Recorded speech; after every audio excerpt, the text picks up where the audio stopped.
ഇത് പരിചയപ്പെടുത്തി. ഭുവനേഷ് കൃഷ്ണ എന്നാണ്. കോഴിക്കോട് കുന്നമംഗലത്താണ് സ്വദേശം. ഞാൻ ഈ ബിസിനസ്സിലോട്ട് കടന്നു വന്ന സാഹചര്യങ്ങളും അതിൽ ഏറ്റെടുക്കാനുണ്ടായ സാഹചര്യങ്ങളും അപ്പൊ ഏറ്റെടുത്ത് പ്രവർത്തിച്ച രീതിയും എത്തി നിൽക്കുന്ന സാഹചര്യങ്ങളും ഒക്കെ ഒന്ന് എക്സ്പീരിയൻസ് രീതിയിൽ പറയാനുള്ളതാണ് ഞാൻ ഉദ്ദേശിക്കുന്നത്. ഏതായാലും പുതിയ ആളുകൾക്ക് വേണ്ടി എന്ന ലെവലാണ് ഞാൻ എല്ലാവരും എപ്പോഴും സംസാരിക്കുക. പുതിയ ആളുകൾക്ക് വേണ്ടി എന്ന ലെവലിലാണ്. കേട്ടവര് വീണ്ടും വീണ്ടും കേൾക്കുമ്പോൾ ആ കേട്ടവർ എക്സ്പേർട്ടായിട്ട് മാറും. പുതിയ ആളുകൾക്ക് ഒരറിവുമായി. ഏതായാലും ഈ മേഖലയിലാണ് ഒരു വിജയം എന്ന് പറഞ്ഞാൽ നമ്മൾ ഈ മേഖലയിൽ വിജയിച്ച കാര്യങ്ങൾ മാത്രമേ നമുക്ക് പറയാൻ അറിയുള്ളൂ. അപ്പൊ നമ്മളെക്കാളും ഒക്കെ പല കാര്യങ്ങളിലും വിജയിച്ച ആളുകളാണ് എന്റെ മുമ്പിൽ ഇരിക്കുന്നതെന്ന് അറിയാം. എന്തായാലും മൈലേജ് സ്റ്റൈൽ ബിസിനസ് എങ്ങനെ ചെയ്യണം, അല്ലെ അത് വിജയിക്കുന്ന രീതി, നമുക്ക് ഓരോരുത്തർക്കും ഓരോ രീതികളുണ്ട്. അപ്പൊ നമ്മുടെ രീതി നമുക്കൊരു എക്സ്പീരിയൻസ് പോലെ പറയാം. ഞാൻ ഈ ബിസിനസ്സിലേക്ക് വരുന്നതിന് മുമ്പ് എറണാകുളത്ത് ഒരു പ്രൈവറ്റ് കമ്പനിയിൽ വർക്ക് ചെയ്യുന്നു. എറണാകുളത്തായിരുന്നു. ഫാമിലി ആയിട്ട് അവിടെ താമസിച്ചുകൊണ്ടിരിക്കുന്ന സമയത്താണ് ധനീഷ് മദൻ സാറാണ് അവസരം തരുന്നത്. അദ്ദേഹം ഓപ്പർച്യൂണിറ്റി പറഞ്ഞ സമയത്ത് എല്ലാവരും പറയുന്നത് പോലെ തൽക്കാലം മാറ്റിവെച്ചു. തൽക്കാലം ഇപ്പൊ നമുക്ക് താല്പര്യം നമുക്ക് പിന്നീട് നോക്കാം എന്ന രീതിയിൽ 2015 അദ്ദേഹം നിർബന്ധിച്ചൊരു അടിച്ചു. 2016, 2017 ഒക്കെ നമ്മൾ വളരെ നെഗറ്റീവ് ആയിരുന്നു. 2017 വളരെ പാർട്ട് ടൈം ആയിട്ട് തുടങ്ങുന്നത്. അപ്പോൾ നല്ലൊരു ജോലിയുണ്ട്. ആ ജോലിക്കൊപ്പം പാർട്ട് ടൈം ആയിട്ട് ചെയ്യണം. ലീഡേഴ്സ് ഒക്കെ കോഴിക്കോടാണ്, ഞാൻ ഒറ്റയ്ക്ക് എറണാകുളത്താണ്. അപ്പോൾ അങ്ങനെ ആദ്യത്തെ കമ്പനി റാങ്ക് എത്തുന്നത് വരെ അങ്ങനെ എറണാകുളത്ത് നിന്ന് പ്രവർത്തിച്ചു. കമ്പനി റാങ്ക് എന്ന് പറഞ്ഞാൽ TC, team coordinator. Team coordinator ആയതിനു ശേഷം മനസ്സിലായി ഇതൊരു പാർട്ട് ടൈം ചെയ്യേണ്ട ഒരു പ്രൊജക്ട് അല്ല, ഇത് ഫുൾ ടൈം ആയിട്ട് ഏറ്റെടുക്കേണ്ടതാണ് എന്ന് ട്രെയിനിങ്ങിൽ പോയ സമയത്ത് മനസ്സിലായി. കാരണം ബിസിനസ് ഒരിക്കലും പാർട്ട് ടൈം ചെയ്യരുത്. ബിസിനസ് എപ്പോഴും ഫുൾ ടൈമും ജോലി എപ്പോഴും പാർട്ട് ടൈമും ആവാം.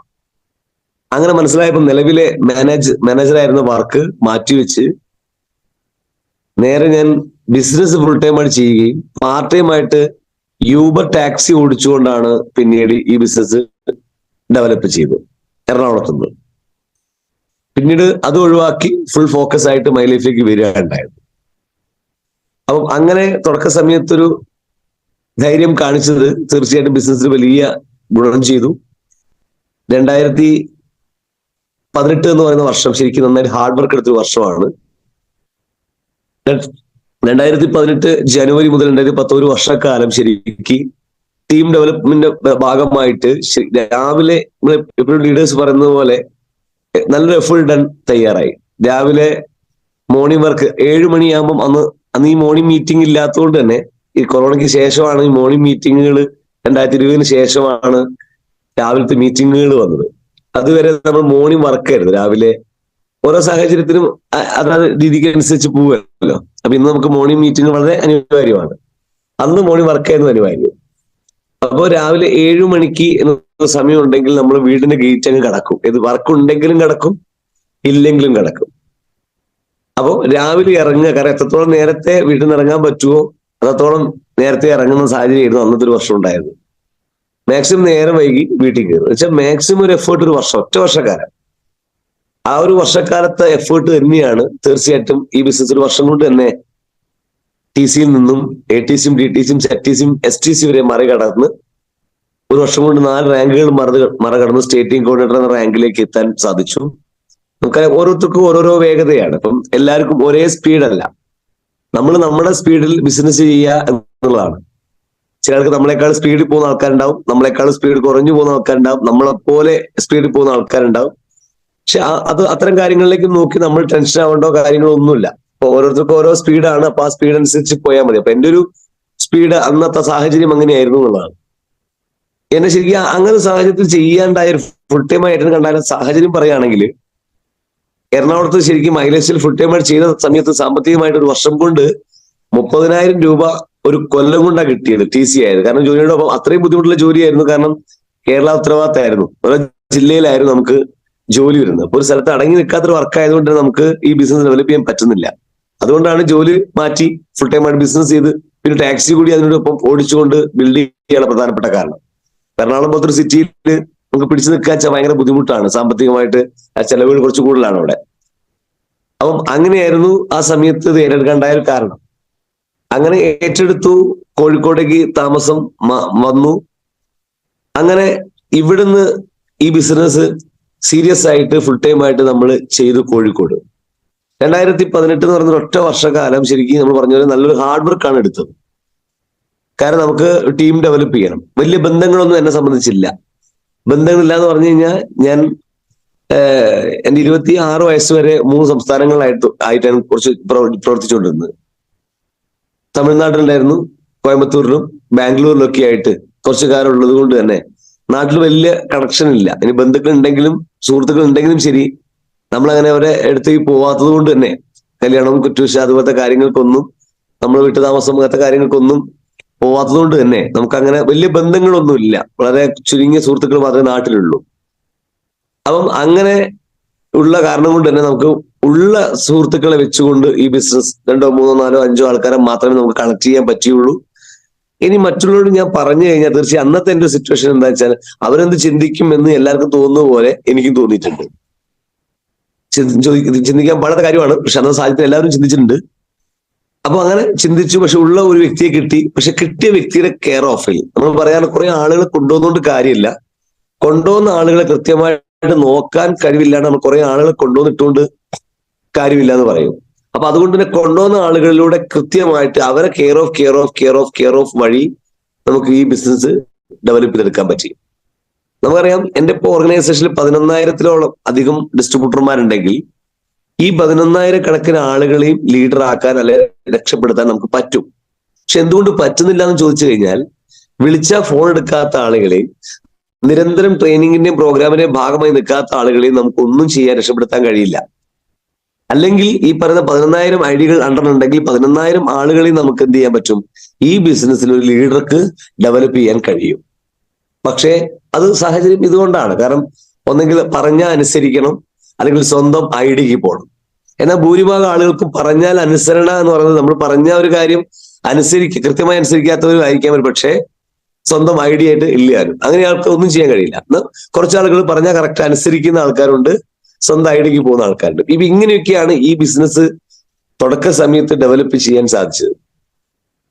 സ്റ്റേറ്റ് ടീം കോർഡിനേറ്റർ, എനിക്ക് പറയാനുള്ള വേറൊരു കാര്യം, ശരിക്കും നമ്മള് ഒരു അച്ചീവ്മെന്റുകൾ എന്ന് പറഞ്ഞാല്, ഇപ്പൊ നിങ്ങൾ സ്റ്റാർ റാങ്കിലൊക്കെ എത്തുന്ന സമയത്ത് ഒരു മൊബൈൽ ഫോൺ, നല്ല മൊബൈൽ ഫോൺ ഇല്ലാതെ ഈ ബിസിനസ് ആർക്കും ചെയ്യാൻ കഴിയില്ല.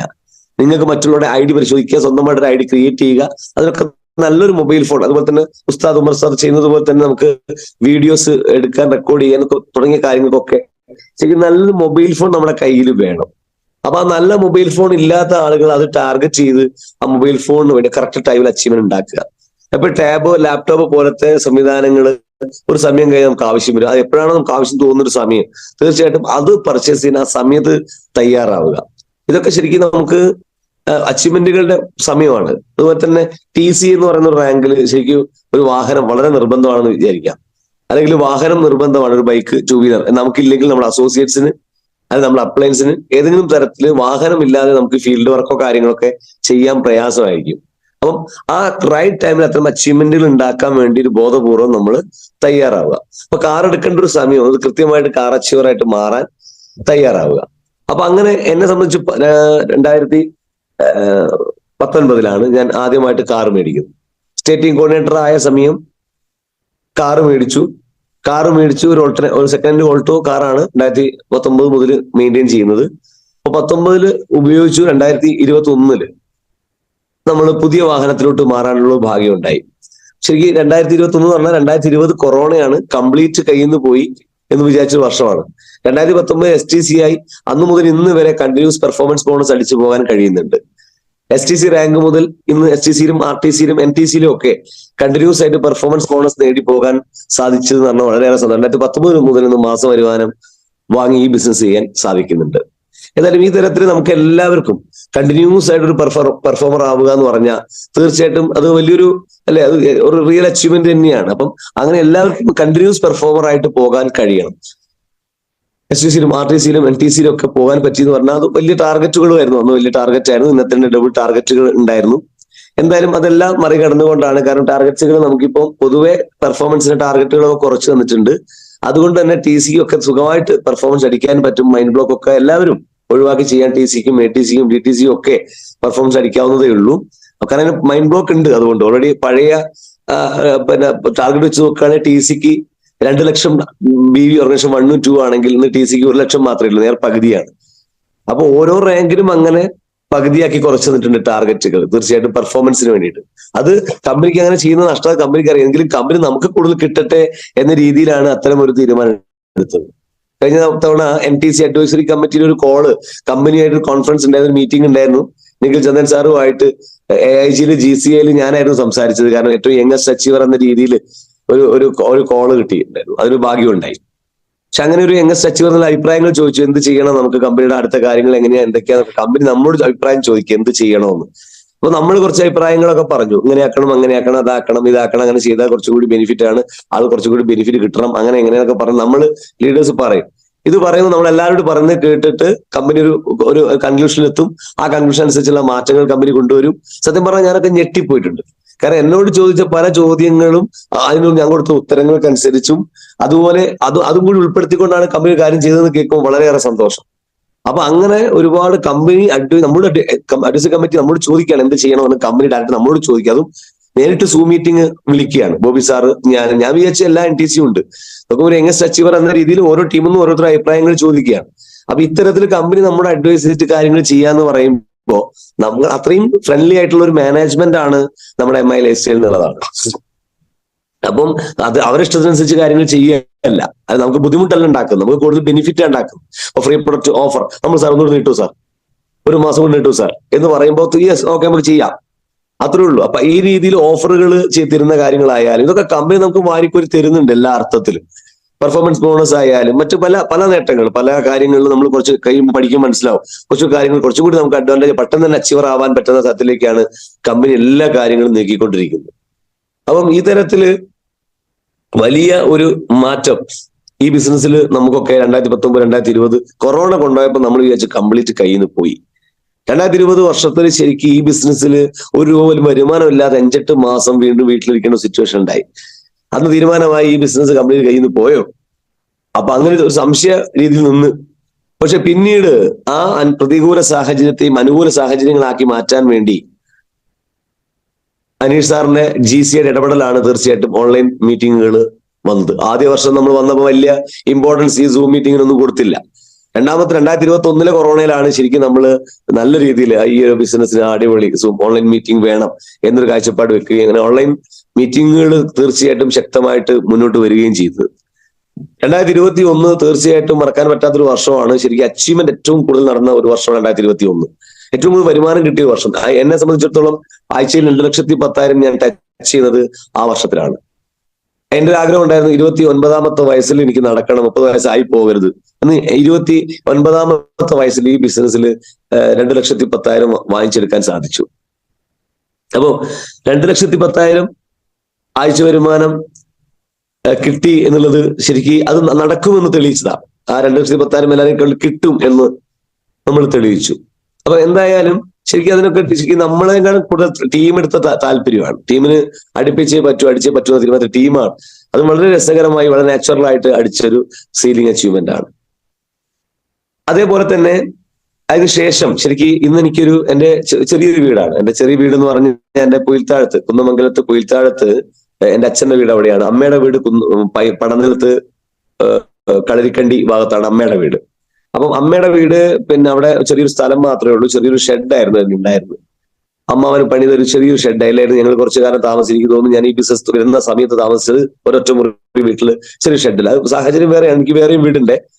കാരണം അച്ഛന്റെ വീടിന്റെ ചെറിയൊരു ഓട്ട് വീട് പുയിൽത്താഴത്തുണ്ട്. പക്ഷെ ആ വീട്ടിൽ ഒരുപാട് ദുരിതങ്ങൾ നിറഞ്ഞൊരു വീടാണെന്നൊരു തോന്നൽ നമ്മൾ പറയാറുണ്ട് ചില സമയത്ത്. ആ വീട് ഒരു ഐശ്വര്യമില്ലാത്തൊരു വീടാണ്, അല്ല ആ വീട്ടിൽ നിന്നിട്ടാണ് പ്രശ്നം ഉണ്ടാകുന്നതൊക്കെ പറയുന്ന അന്ധവിശ്വാസങ്ങളൊക്കെ എടുക്കാറുണ്ട് ചില ആൾക്കാർ, വീടിന്റെ കുറ്റം പറയും. സത്യം പറഞ്ഞാൽ ഞാനും അങ്ങനെ ഒരു അന്ധവിശ്വാസിയായി മാറി. കാരണം അനുഭവം കൊണ്ടാണ്. അവിടെ നിൽക്കുമ്പോൾ മാത്രം പ്രശ്നവും മാറി നിൽക്കുമ്പോൾ കുഴപ്പമില്ലാന്ന് എനിക്ക് തോന്നല്. അപ്പൊ ഞാൻ വിചാരിച്ചു മാറി നിന്നേക്കാം. സത്യം പറഞ്ഞാൽ അങ്ങനെ വീട് വെച്ചിട്ടാണ് നമ്മൾ പിന്നീട് വാടക വീട് എന്നും പറഞ്ഞുകൊണ്ട് പല സ്ഥലങ്ങളിലൊക്കെ വാടകയൊക്കെ താമസിച്ചു. അവസാനം വീണ്ടും എനിക്ക് കാര്യം മനസ്സിലായി, ഇതൊക്കെ വിശുദ്ധ മണ്ടത്തരമാണ്. കാരണം അങ്ങനെ ഒരു സംഭവമേ ഇല്ല. ശരിക്കും നമുക്കത് അങ്ങോട്ട് അവിടെ നിൽക്കാം. കാരണം നമ്മുടെ വിശ്വാസം എന്താണോ നടക്കും. വിശ്വാസം നിർബന്ധമാണ്. അപ്പൊ പള്ളിയിൽ പോകണം പ്രാർത്ഥിക്കണം, അല്ലെങ്കിൽ അമ്പലത്തിൽ പോകണം പ്രാർത്ഥിക്കണം, അല്ലെങ്കിൽ ചർച്ചിൽ പോകണം പ്രാർത്ഥിക്കണം. അതൊക്കെ അമ്പലത്തിലല്ലേ, ദൈവത്തിൽ വിശ്വാസം വേണം. എന്നാൽ അന്ധവിശ്വാസം എന്നെ സംബന്ധിച്ചിടത്തോളം ഞാൻ പറയാണ്, കാരണം അതുള്ള ആൾക്കാർ പക്ഷെ എന്നെ കേൾക്കുന്നുണ്ടാവാം. പക്ഷെ ഞാനത് പറയുന്നത് നമ്മുടെ വിശ്വാസം എന്താണോ അത് പോസിറ്റീവായിട്ടുള്ള വിശ്വാസമാണെങ്കിൽ ഏറ്റവും നല്ലതാണെന്നാണ് എന്റെ ഒരു ജീവിതത്തിൽ ഉണ്ടായ ഒരു അനുഭവം. നമ്മൾ പറയാണ് ആ വീട് മോശമാണെന്ന് പറഞ്ഞാൽ കൺഫേം ആണ്, മോശമാണ്. കാരണം മോശമാണ് എന്നാണ് വിശ്വസിക്കുന്നതെങ്കിൽ അത് മോശം തന്നെയാണ്. ഒരു തരത്തിലും അവിടെ ഗതി പിടിക്കൂല, ഒരു തരത്തിലും രക്ഷപ്പെടില്ല, ഒരു തരത്തിലും നമ്മൾ ഉദ്ദേശിച്ച കാര്യം നടക്കുന്നത്. നമ്മൾ വിശ്വാസം എങ്ങനെയാണ്? നമ്മൾ പോകാറുണ്ട്, വഴിയിൽ നടന്നു പോകുന്ന സമയത്ത് ഞാൻ ഒരു മൈനനെ കണ്ടു. മൈനനെ കാണുമ്പോൾ പറയാണ് ആ ഒരു മൈനനെ കണ്ട ദുഃഖമാണ് എന്നാണ് ഞാൻ വിശ്വസിക്കുന്നതെങ്കിൽ കൺഫേം ആണ്, ആ ദുഃഖം തന്നെയാണ്. രണ്ട് മൈനനെ കണ്ട സന്തോഷമാണ് എന്നാണ് ഞാൻ വിശ്വസിക്കുന്നതെങ്കിൽ ഉറപ്പാണ്, രണ്ട് മൈനനെ കണ്ട സന്തോഷമാണ്. നമ്മൾ എന്താണോ വിശ്വസിക്കുന്നത് അത് അതേപോലെ സംഭവിച്ചിരിക്കും. എനിക്ക് അനുഭവം ഉണ്ടായി. ഞാനിങ്ങനെ കാറിൽ ഇങ്ങനെ പോയിക്കൊണ്ടിരിക്കുകയാണ് കാസർഗോട്ടേക്ക്. അപ്പോ എന്റെ അമ്മ ഇപ്പുറത്തിരിക്കുന്നുണ്ട്. അപ്പോ പെട്ടെന്ന് ഒരു കറുത്ത പൂച്ച വണ്ടിക്ക് കുറുകെ ചാടി. അപ്പോ അമ്മ പറഞ്ഞു, അയ്യോ മോനെ, അപകടമാണ്, ഇനി ഒരു ഇഞ്ച് പോലും മുന്നോട്ട് പോകില്ല, നീ ഒരു കാര്യം ചെയ്യ്, ഒന്ന് നിർത്തിയിട്ട് പോകാം നമുക്ക്. അപ്പൊ ഞാൻ പറഞ്ഞു, അമ്മേനെ വിശ്വാസം മാറ്റണമല്ലോ. അമ്മേനെ വിശ്വാസം മാറ്റാൻ വേണ്ടി ഞാൻ അമ്മയോട് പറഞ്ഞു, അമ്മേ പിന്നെ ഈ പൂച്ച വലത്തുനിന്ന് ഇടത്തോട്ട് ചാടിയാല് പിന്നെ പ്രശ്നമില്ല, അല്ലെങ്കിൽ അതിനൊരു കാര്യം പറഞ്ഞേ, പൂച്ചേനെ വലത്തുനിന്ന് ഇടത്തോട്ടല്ലേ ചാടി, അപ്പൊ കുഴപ്പമില്ല. അപ്പൊ അങ്ങനെ ഉണ്ടോ എന്ന് ചോദിച്ചു. ഞാൻ പറഞ്ഞു അങ്ങനെ ഉണ്ട്. അമ്മേന്റെ വിശ്വാസം. അപ്പൊ അമ്മ വിചാരിക്കും ഞാൻ ഈ ബിസിനസ്സിനൊക്കെ പോണല്ലേ, ഓ നല്ല അറിവുണ്ടാവും, എന്നാ ആയിക്കോട്ടെ, എന്നാ ഓക്കെ. അപ്പൊ അമ്മയ്ക്ക് വിശ്വാസം മാറി. അമ്മ മനസ്സിലായി ഒരു കുഴപ്പമില്ല, ദൈവം സഹായിച്ച് അന്ന് പോയ കാര്യങ്ങൾ വളരെ ഭംഗിയായി നടന്നു എന്നുള്ളതാണ് എന്റെ ഒരു അനുഭവം. നിങ്ങൾക്കും വേണേൽ വിശ്വസിച്ചു നോക്കാം. പക്ഷെ 100% അയക്കണം. എന്തൊരു വിശ്വാസം ചെയ്യുമ്പോൾ അതിന്റെ ഇടയിൽ പഠിച്ചത് എന്തെങ്കിലും പറ്റുമോ എന്ന് ചെറിയൊരു സംശയം വന്നാൽ പോലും തർക്കം വേണ്ട, അപകടം സംഭവിച്ചിരിക്കും. അപ്പോ അങ്ങനെ പോയി, അങ്ങനെ അടുത്തോടെ ഇതേ ഒരു അനുഭവം എനിക്ക് വേറെ ഉണ്ടായി. ഇതേ ഒരു അനുഭവം ഞാൻ എന്റെ പ്രകാശേട്ടൻ, നല്ലൊരു ഹിന്ദുവാണ് അദ്ദേഹം, നല്ല വിശ്വാസിയാണ്. അപ്പൊ അതുകൊണ്ട് തന്നെ അദ്ദേഹം ഇത് തന്നെ പറഞ്ഞു. കാരണം അവരും പറഞ്ഞതാ ഇങ്ങനെ ഒരു സംഭവം ഉണ്ട്. അപ്പൊ ഞാൻ എന്റെ അമ്മ പറഞ്ഞിരിക്കുന്നു. ഒരു തവണ ഞങ്ങൾ കാസർഗോഡ് പോകുന്ന സമയത്ത് അമ്മ പറഞ്ഞിട്ടുണ്ട്, പിന്നെ വലത്തുനിന്ന് ഇടത്തോട്ട് ചാടിയ കുഴപ്പമില്ലാന്ന് അമ്മ പറഞ്ഞിട്ടുണ്ട്. അമ്മ പറഞ്ഞാലേ ഇച്ചിരി പുള്ളിക്കാരൻ വിശ്വസിച്ചു. എന്നാ പിന്നെ അങ്ങനെ തന്നെ ഉണ്ടാവും, എന്റെ ശ്രദ്ധപ്പെടാത്ത കാര്യമായിരിക്കും. അങ്ങനെ പുള്ളിക്കാരൻ അതങ്ങ് വിശ്വസിച്ച് ആ പോയ പോക്കും വളരെ സന്തോഷമായി. അപ്പോ അതങ്ങനെയാണെങ്കിൽ വിശ്വാസത്തെ കുറിച്ച് ഞാൻ പറയുകയാണ്, ആണുങ്ങൾക്ക് തീർച്ചയായിട്ടും സ്ത്രീകളെ സംബന്ധിച്ച് ജീവിതകാലം മുഴുവൻ ആരെങ്കിലുമൊക്കെ പേടിച്ചാ ജീവിക്കുക. കുട്ടിക്കാലത്ത് അച്ഛനെ പേടിച്ച്, വലുതാവുമ്പോൾ ഭർത്താവിനെ പേടിച്ച്, അതിനും വലുതായാൽ, അതിനേക്കാളും വലുതായാൽ കുട്ടികളെ പേടിച്ച്. അപ്പൊ ഒരു സ്ത്രീ എപ്പോഴും നല്ല പേടിയോട് കൂടി ജീവിക്കുന്ന ആളുകളാണ്. അവർക്ക് നല്ല ഭയമുണ്ട് ജീവിതത്തിൽ, അവർ ശ്രദ്ധിച്ചും. അതുകൊണ്ട് നല്ല സ്ത്രീകൾ എപ്പോഴും അല്ലെ, അവരെല്ലാം അച്ചടക്കവും എന്താ പറയാ, ഒരു കാര്യം ഏറ്റെടുത്താൽ വിജയിപ്പിക്കുന്നതിന് കാരണം നമുക്കറിയുന്ന ഡയറക്ട് സെല്ലിംഗ് തന്നെ സ്ത്രീകൾ മുന്നേറാനുള്ള കാരണമൊക്കെ പ്രധാനമായിട്ടും അതൊക്കെ തന്നെയാണ്. എന്നാൽ പുരുഷന്മാരുടെ സ്വഭാവമുണ്ട്. 18 വയസ്സ് കൊണ്ട് കഴിഞ്ഞു കഴിഞ്ഞാൽ ഒരു പേടിയില്ല. വാപ്പയാണോ വലുത്, ഞാനാണോ വലുത്, അത് ഞാനാണോ അച്ഛനാണോ വലുത്, ഈ തരത്തിലുള്ള ചിന്താഗതി, അച്ഛനോ മോനോ എന്നൊരു ചിന്താഗതി സ്വാഭാവികമായിട്ടും വരും. അവിടെ ഒരാളെയും പേടിയില്ല. ഇപ്പൊ എന്നെ സംബന്ധിച്ച് പറയാം, എനിക്ക് ഒരാളെയും പേടിയില്ല, ഒരാളെയും പേടിയില്ല. ആര് വന്നാലും ഞാൻ നേരത്തെ നിൽക്കും. അപ്പൊ അവിടെ എനിക്ക് ഇതില്ലെങ്കിലോ, വിശ്വാസം പേടിയില്ലെങ്കിൽ, ഞാൻ ദൈവത്തിൽ വിശ്വസിക്കുന്നില്ലെങ്കിൽ ഒരു തർക്കവും വേണ്ട, തെറ്റുകൾ ചെയ്യാൻ വേറെ എങ്ങോട്ടും പോകണ്ട.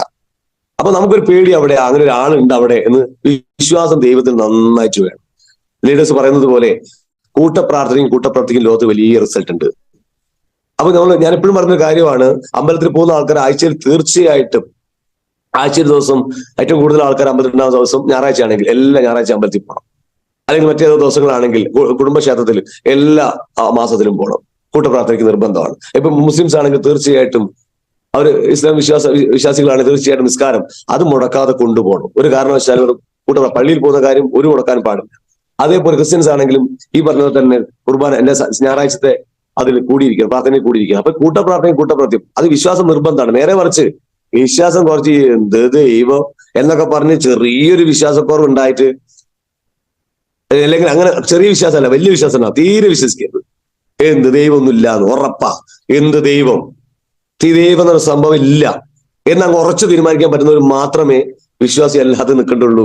അതിനിടയിൽ ചെറിയൊരു പേടി, പഠിച്ചോനെങ്ങനെ ഉണ്ടോ എന്നങ്ങനെ ചെറിയൊരു പേടിച്ചോന്റെ കാര്യം എടുക്കാണ്ടാവില്ല. അപ്പൊ അതുകൊണ്ട് തന്നെ വിശ്വസിക്കുന്നുണ്ടോ, അത് 100% ബ്ലൈൻഡ് ബിലീഫ്, വിശ്വാസം ഉണ്ടായിരിക്കണം. അപ്പം ഈ തരത്തിൽ നമ്മുടെ വിശ്വാസത്തിന് ഒരു അപാര പവർ ഉണ്ട്.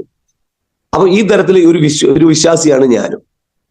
അപ്പോ ഈ ബിസിനസ്സിൽ STC റാങ്ക് കഴിഞ്ഞ് RTC 2,10,000 20 അത് കഴിഞ്ഞ് കാറച്ചിവറായി നേരെ ഇരിക്കുന്ന ഒരു ആഗ്രഹമായിരുന്നു, എന്റെ തറവാട് വീട് വൃത്തിയാക്കണം. ദൈവം സഹായിച്ച് ആ തറവാട് വീട് ഇന്ന് ഉപയോഗിക്കാൻ പറ്റാത്ത വീട് എന്ന് പറഞ്ഞ ആ വീട് തീർച്ചയായിട്ടും അത് ഞാൻ വിശ്വസിച്ച ഒരു കുഴപ്പമില്ലപ്പാ എന്നും പറഞ്ഞ സമയത്ത് ഇന്ന് ആ വീട് നന്നാക്കി ഇന്ന് അതിലാണ് വളരെ സന്തോഷമായിട്ട് ആ കുടുംബം മുന്നോട്ട് പോകണം. ഞാൻ ചിന്തിച്ചൊരു കാര്യം, ഇന്ന് മൈ ലൈഫ് ഞാൻ ചെയ്യാൻ കാരണം അതൊന്നും ഞാൻ അന്നേരം എനിക്ക് ഓർമ്മ ഉണ്ടായില്ല. എനിക്ക് ആ വിശ്വാസം കയറിയ സമയത്ത് തലേ കയറി എനിക്ക് അതൊന്നും ഓർമ്മ ഉണ്ടായില്ല. എനിക്ക് മൈലേജ് ചെയ്യാൻ സമയത്ത് 5 പൈസ കയ്യില്ലാത്തൊരു സമയത്ത് എന്റെ ആ വീടിന്റെ, ഞാൻ കുരുത്തമില്ല എന്ന് പറയുന്ന എന്റെ വീടിന്റെ മുറ്റത്തേക്കാണ് 5000 രൂപയുടെ എന്റെ അമ്മമ്മ ചെയ്ത ഒരു LIC പൈസ വന്നിട്ടാണ്. ഭാഗ്യവശാൽ എന്ന് പറയാം. അതൊക്കെ ഒരു ഭാഗ്യമാണ്. ഒരിക്കലും ചിന്തിച്ചിട്ടില്ല അങ്ങനെ പൈസ. സത്യം പറയാം, എന്റെ മൈ ലൈഫിന്റെ മദർ കമ്പനിന്റെ മൂലധനം എന്താന്ന് വെച്ചാൽ അത് LIC പോളിസി, എന്റെ അമ്മ ചെയ്ത പോളിസിയാണ്. ആ പോളിസി അമ്മേന്റെ അമ്മ ചെയ്തൊരു പോളിസി വന്ന് അതിന്റെ ഡേറ്റ് കഴിഞ്ഞപ്പോൾ ആ പൈസ വന്നപ്പോ അമ്മ പറഞ്ഞു, നീ ആ പൈസ എടുത്തങ്ങ് തുടങ്ങിക്കോ എന്ന് പറഞ്ഞു. അതാണ് എന്റെ മൂലധനം. സത്യം പറഞ്ഞ ആ വന്നതും നേട്ടങ്ങൾ ഉണ്ടായതും ആ വീട്ടിൽ നിന്നാണ്. എനിക്ക് 2006 ഒരു state award, best actor award, Kerala award കിട്ടിയ ആളാണ് ഞാൻ. അപ്പൊ കേരളത്തിൽ ഈ ഒരു അവാർഡ് കിട്ടിയ സമയത്ത്, സബ് ജില്ലാ സ്റ്റേറ്റ് അവാർഡ് കിട്ടിയ സമയത്ത് അത് കിട്ടിയതും വിട്ടതാണ്. പിന്നെ ഞാൻ ആലോചിച്ചു, അതൊക്കെ ഇവിടെ നിന്നല്ലേ കിട്ടിയത്. പിന്നെ ദുഃഖത്തെ കുറിച്ച് മാത്രം ഞാൻ ഇതിനെ ചിന്തിക്കുന്നു, അതിനുള്ള സന്തോഷമല്ലേ. അപ്പൊ പോസിറ്റീവ് കാണാനുള്ള കണ്ണ് മൈ ലൈഫിൽ വന്നോട് കൂടിയാണ് എന്റെ വീടിന്റെ മഹത്വം ഞാൻ മനസ്സിലാക്കുന്നത്. സത്യം പറഞ്ഞാൽ ഞാൻ മനസ്സിലാക്കുന്നത് പണം മാത്രമല്ല മൈ ലൈഫിൽ കിട്ടുന്നത്. ഒരുപാട് ആറ്റിറ്റ്യൂഡുകൾ, ഒരുപാട് സ്വഭാവങ്ങൾ, രീതികളൊക്കെ മാറ്റിയെടുക്കാൻ പറ്റും, നല്ലൊരു വ്യക്തിത്വമാക്കി മാറ്റാൻ തീർച്ചയായിട്ടും മൈ ലൈഫിന് പറ്റും. ഞാൻ എൻ്റെ ഒരു എക്സ്പീരിയൻസ് പറയുകയാണെങ്കിൽ, മൈ ലൈഫിൽ വരുന്നതിന് മുൻപേ ഉള്ള എന്റെ സിറ്റുവേഷൻ, വീട്ടിലെ സാഹചര്യം വളരെ മോശമാണ്. കാരണം എനിക്ക് എന്റെ ചെറിയ പ്രായത്തിൽ അമ്മ വീട്ടു ജോലിക്ക് പോയിട്ട് കുടുംബം നോക്കുന്ന സിറ്റുവേഷൻ. കാരണം അച്ഛന്റെ സാഹചര്യങ്ങൾ കൊണ്ട് അദ്ദേഹം നമ്മൾ ഒരു വയസ്സിൽ ഉപേക്ഷിച്ചിട്ട് പോകുന്ന ഒരു സിറ്റുവേഷൻ ഉണ്ടായി. അച്ഛൻ ഉപേക്ഷിച്ചിട്ട് പോയെങ്കിലും അമ്മ ഉറച്ചു തീരുമാനിച്ചു, എന്നെ കല്യാണം കഴിച്ചത് ഈ വീട്ടിലേക്കാണ്, ഞാൻ ഇവിടെ നിൽക്കും എന്ന തീരുമാനം അമ്മ എടുത്തോടു കൂടി ഞങ്ങളൊക്കെ അച്ഛന്റെ വീട്ടിൽ തന്നെയായി. അങ്ങനെ അച്ഛന്റെ വീട്ടിൽ ഉറച്ചു നിന്ന സമയത്താണ് അമ്മാവന്മാരെല്ലാവരും കൂടി അമ്മയുടെ ആ ഒരു ചെറിയ സ്ഥലത്ത് അവിടെ ചെറിയ ഷെഡ് വീടുണ്ടായി കൊടുത്ത് അതിലായിരുന്നു താമസം. അങ്ങനെ പഠന ജീവിതം അങ്ങനെ കഴിഞ്ഞു.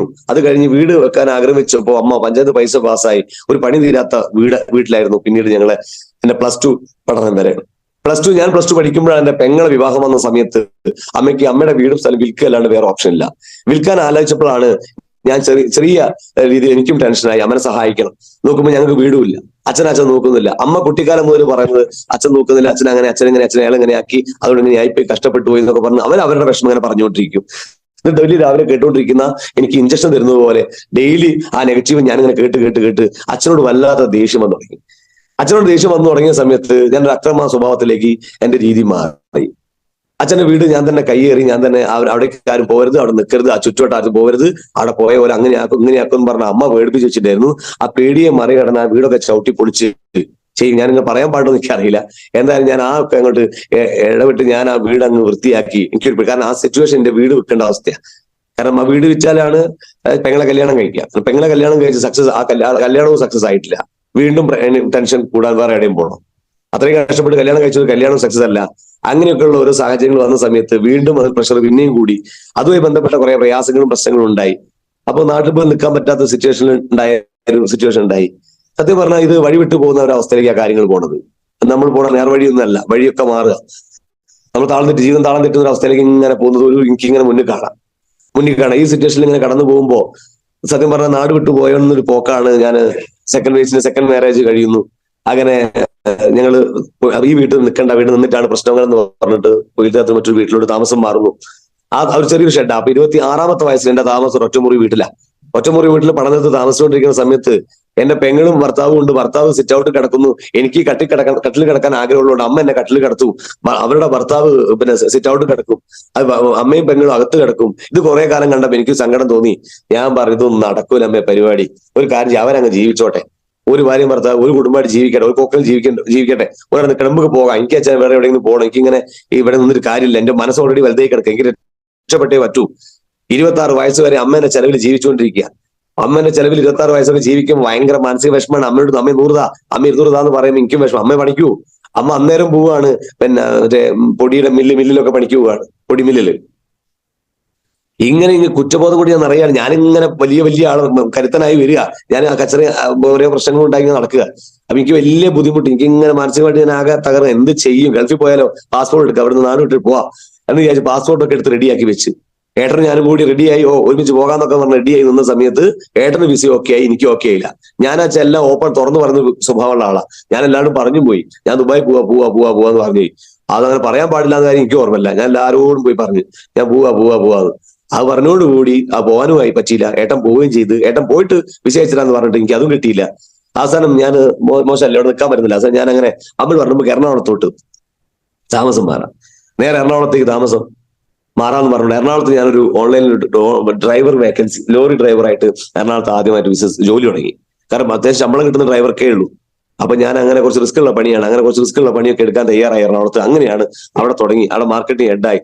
ചെയ്യുന്ന ജോലിയിലൊക്കെ ഒരു സ്ഥാനക്കയറ്റം എനിക്ക് ഫീൽ ചെയ്ത്. എപ്പോഴും ചെയ്യുന്ന ജോലിയിലൊക്കെ ഒരു സ്ഥാനക്കയറ്റം. ഞാൻ ആദ്യമായിട്ടും മൈ ലൈഫിലെ മദർ കമ്പനി വിട്ടതിന് ശേഷം ആദ്യമായി വർക്ക് ചെയ്ത് ഐഡിയ എന്ന് പറയുന്ന ഒരു സ്ഥാപനത്തിലാണ്.